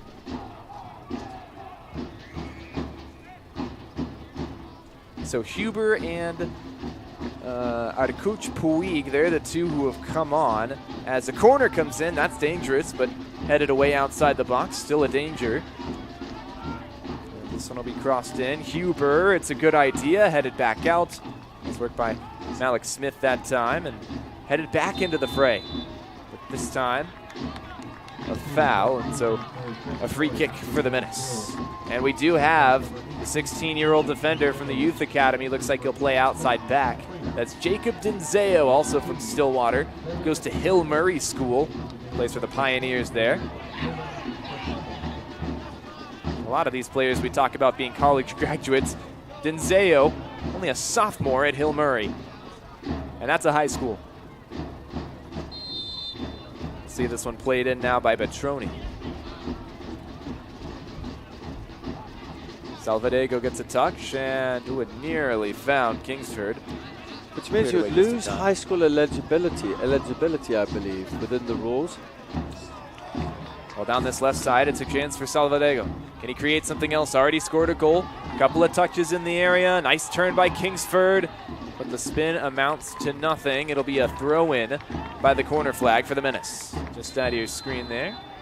But they are held from taking that throw, as we'll see 2 more changes for St. Croix.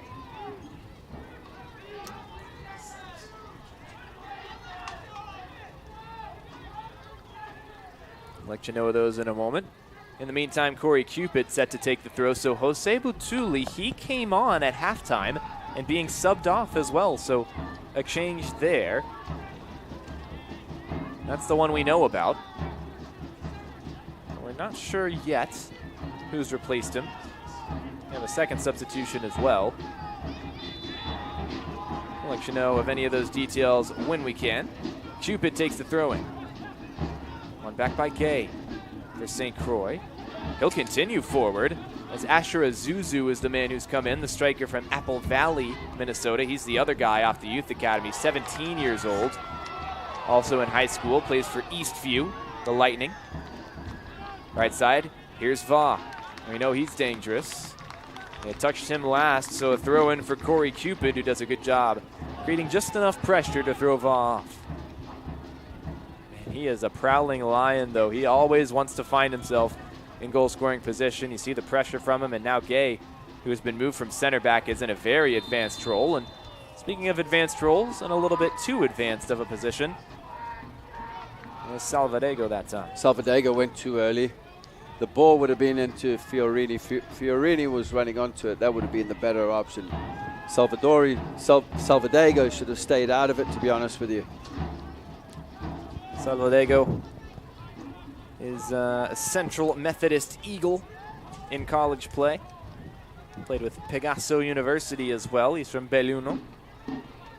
This one's sent back by Anderson. And can also let you know Sam Just has been taken off in midfield. Ryan Du Bois has come to replace him. He's from Maple Grove, Minneapolis area of Minnesota. A Western Illinois Leatherneck. Went to WIU.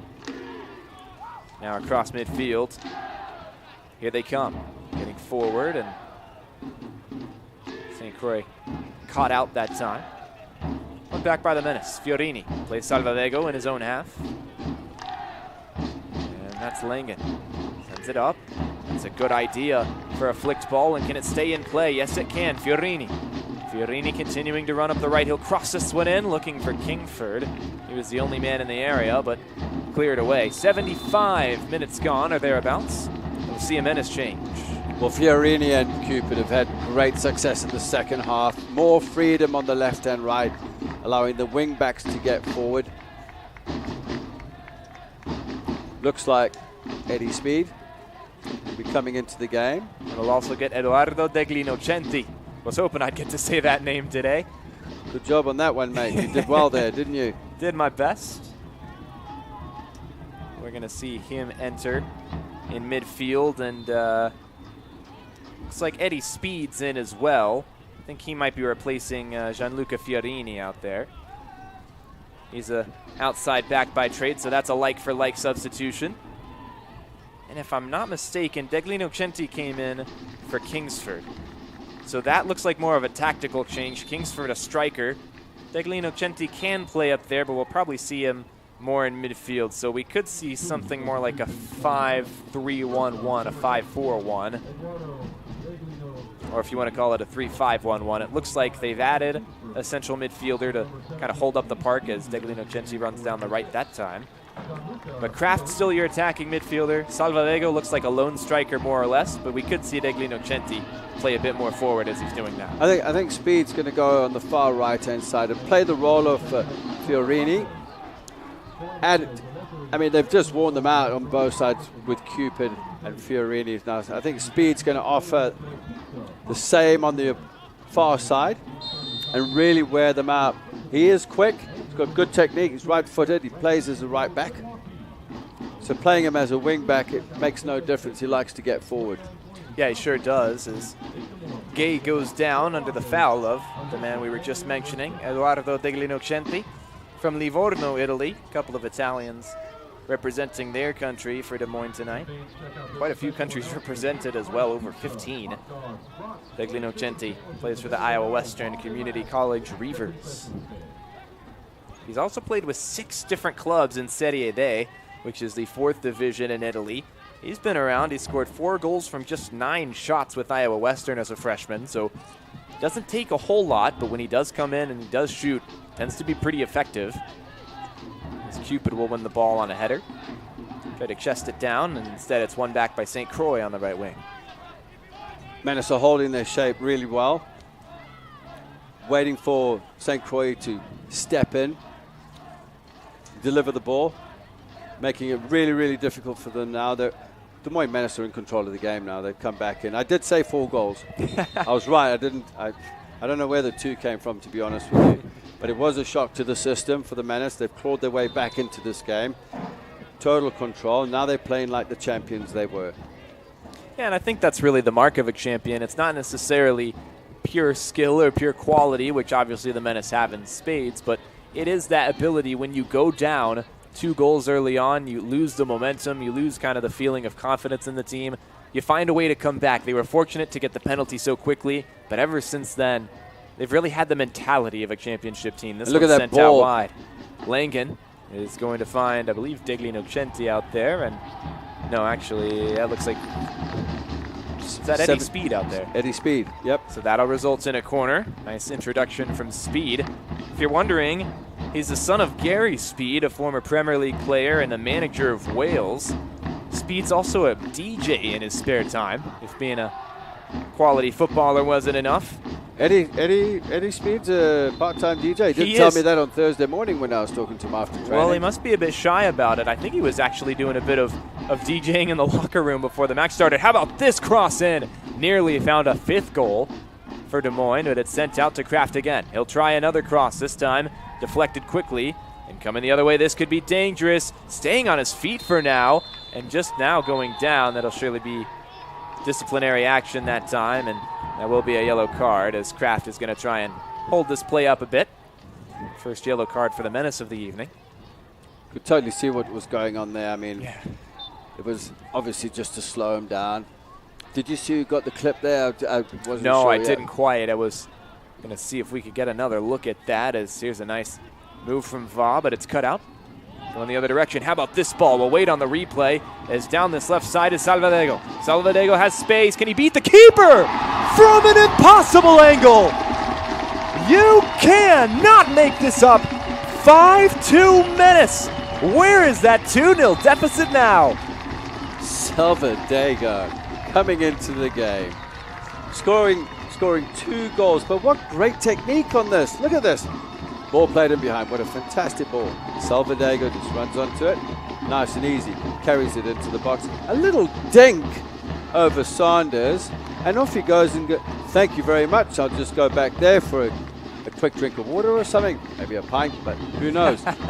Fantastic. Got to wait 11 more minutes for that. Salvadego at the double. He's earned that pint once he gets to that 90th minute. Well, at least he's come back. So maybe they were out of drinks back there. So that's good to see. But 5-2. Salvadego at the double. Off the bench. He's been stellar. Just out of our picture here, Va is down injured. Oh, hate seeing that. He was incredible in the first half. In the first 20 minutes, he was incredible. He was. And really, he's been really good, even though he hasn't scored since that first 20 minutes. And now the referee just going to have a conversation with him just out of the bottom right corner of the screen. But Va is going to limp over. Is he going to try and carry on? He's at midfield. I don't know if St. Croix have any substitutions left. But yeah, the referee is going to allow him back on, and he'll keep playing. You see him right there at the bottom center of your screen, number 7. He's going to shake it off, but you hope that's not a lingering injury because he's got so much talent. So 2 players with braces today, and they're 2 of 6 scorers. 7 goals in this one. The scoreboard keepers can't even keep up. They're scoring so quickly at this point. I hardly can. But oh, well, how about this? That's a really fortunate touch, and it just skies over the bar. That's Ryan Du Bois, the forward replacement out there on the right side from Maple Grove, and that was a brilliant opportunity. I think he stayed on side as well. It was just that deflection, I think off of Malik Smith, that keyed him in. We'll see what might be the final change for St. Croix of the evening. I think this is a point in time where the home team needs to manage the game. Nothing silly, mentally stay in the game, control it, like they have been doing for the majority of the half, which has been fantastic, where we've seen a melee of goals going in and some quality tonight. Yeah, so much quality. Moments of quality on both sides, but 5 of them on the scoreboard for Des Moines Menace. 2 as well from St. Croix. Again, if you're just joining us, Menace coming from 2-0 down in the first 20 minutes. Found their way back to 2-2 at halftime, and here we are. 5-2 the new score line after 2 goals from substitute Alessandro Salvadego. Well, there's definitely been some entertainment tonight, Danny. I thoroughly enjoyed this match so far. I didn't enjoy it in the first 30 minutes, but I'm going to be the neutral tonight, okay? I'm the neutral tonight. Right. Always want a bit of neutrality in the broadcast. As much as we can muster anyway. There's surely a smile on my face as Des Moines have a 3-goal advantage that it didn't look like they'd have early on in this one. On the ball is the goalkeeper, Joey Petroni. Showing some experience by slowing the game down. 7 more minutes of play plus added time. On the ball now is substitute midfielder Luka Nedic. Started the match last time out, one of the substitutes. Picked up 1 shot on goal and also grabbed a yellow card for his troubles in about 70 minutes of play. Didn't quite read that as the ball was played in by Bertini. The non-verbal communication, I believe, might have been between Salvadego and Eddie Speed, possibly, on the movement and the crossovers or the rotation on the far side through the half space and wide area. see a free kick now, and Malik Smith will do the honors. Elliott's just moved into the space to receive, as you can see, in between the lines. Ball played in for Salvadego. He'll turn back outside now, shielding the ball in the corner, and he'll get a cross in. Far post, has it stayed in? No, it hasn't. Corey Cupid tried to get there, but that's a moot point. Yeah, how about the two strikers coming on? The substitute, Salvadego with the 2 goals. Degli Nocenti coming on more recently, and he's looked good with his movement as well. You've got Luka Nedic coming in to solidify the midfield. He's done well. Taking over the responsibility of Timothy Mason. Mason went through some work. He was up and down and horizontal and vertical on the pitch all night. A really nice first touch from Corey Cupid that time, and it allows Des Moines to hold on to possession for now. Matteo Levesque swings it out, and he'll receive it again from Nice in France. Plays with UConn for his college soccer. This one played forward, and this will be Degli Nocenti. Right wing, can they get a cross in here? From Speed, he'll play it back, and Levesque has it. Levesque still moving.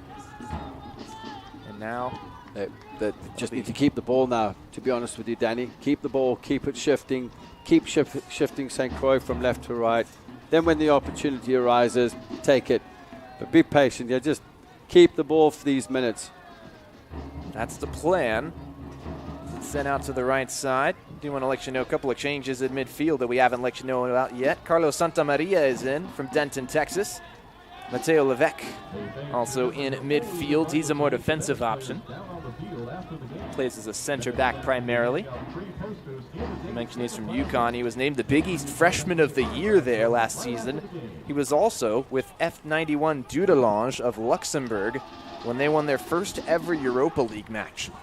Wasn't in the 18 on that day, but was on the books there. Still part of it, it's still an experience, to be honest with you. Every kid's dream. What a ball into feet and between the lines. Wasn't a really good first touch, to be honest with you. Coming the other way, how about this, a breakaway? And could they get a shot off? Ooh, a lot of contact there. And it looks to be offside. The assistant will flag for it. It would have been goal number 3. And you can't see it on your picture, but the referee has issued an offside. And so with 4 minutes to play, that would have been a chance for St. Croix to have a bit of hope. But what a ball this is from the back line. It's going to find the run of Asher Ozuzu. He knocks off Malik Smith rather forcefully. And that pass forward, he knew. He looked right at the assistant when he saw it. He showed some tremendous strength there, just knocking, I believe it was Bertini off the ball. But I think, it's just that came against the run of play. It was a sliding tackle interception, cleared, went over the top. Really nothing in the build-up there, but this is the thing. Got it. Just keep the ball. Be patient. 3.5 minutes left of the match. Yeah, it's 5-2. You don't want to concede another goal. Yeah, 2 is enough, I think. 2 was definitely enough in the first 25 minutes. Yeah, sure was. But you know what? Maybe they like to just keep everyone on their toes, Why not? A bit of entertainment. Yep.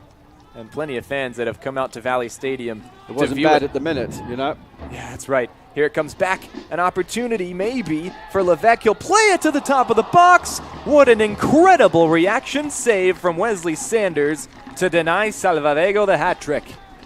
Well, Salvadego again. He's enjoying himself since he's come on, that's for sure. But as you look, the nice little defty little touch inside by Levesque. Little combination. As he lines it up, Salvadego. I mean, that took a lot from Sanders just to parry it over the bar, but fantastic save. But you could tell Salvadego's come into the game. He's really thoroughly enjoying himself. Santa Maria's cross. That's headed away, top of the box, headed right back in! It takes a touch, and it finds the back of the net. How about a goal for Eddie Speed? Eddie Speed, substitute coming into the game. What a fantastic goal.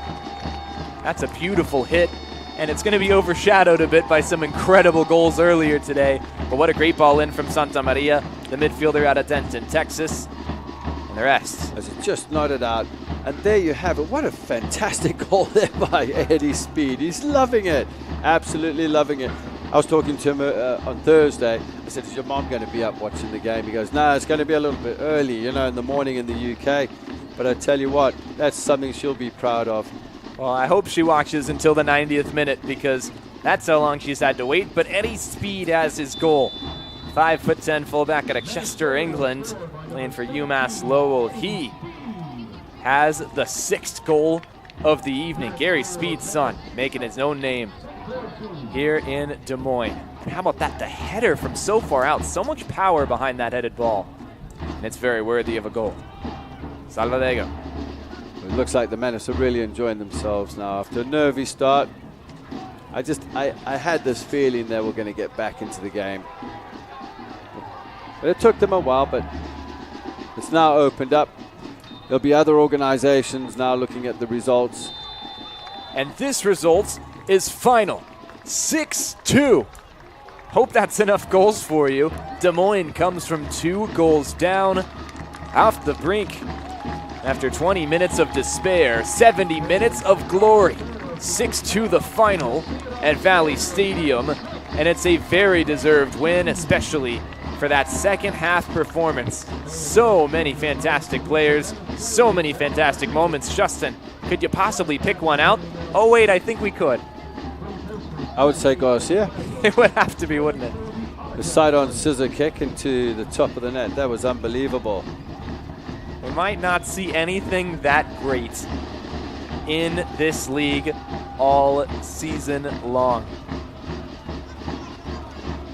And, you know, for Wesley Sanders, that was, you know, I mean, he'll look at the 6 goals he conceded and think it's a tough day at the office, but he's a VSA 2000 player, come all the way through that club and playing for the Gustavus Adolphus Golden Goosties right now. Of course, he's from Urbandale. He's local here, and I mean, it wasn't his best day, but to be honest, so many moments of quality created those 6 goals. Not a whole lot can be pinned on him as far as blame. Yeah, I mean, he did play with confidence. I mean, you can't blame him for the goals. I mean, they were fantastic goals. There's no doubt about it, you know. Well, let's have a look at them if we've got them ready. We'll see if we can get you back to some of the highlights. Justin, you got a lot of work as the color to bring us through these replays. Plenty of quality. Bring us through them. Well, here we go with the replay just on the last goal, I believe. Lovely delivery into the box, cleared. And what a fantastic goal there by Eddie Speed. And fresh legs, it gets across the defender inside, just heads it into the back of the net. That was the most recent one to make it 6-2. Result was already mostly done and dusted by that point. You see the frenzy of the fans, and they have earned that celebration with the players. 6-2 your final score. For Justin Forster and myself, Danny Catula, it's been a pleasure bringing you live commentary of the USL League 2 in Des Moines Menace on the Central Iowa Sports Network. We'll see you next time in June for the next home match, and until then, plenty more boys high school and girls high school action right here on CISN via YouTube. Thanks again for joining us. Have a fantastic rest of your night, and be blessed.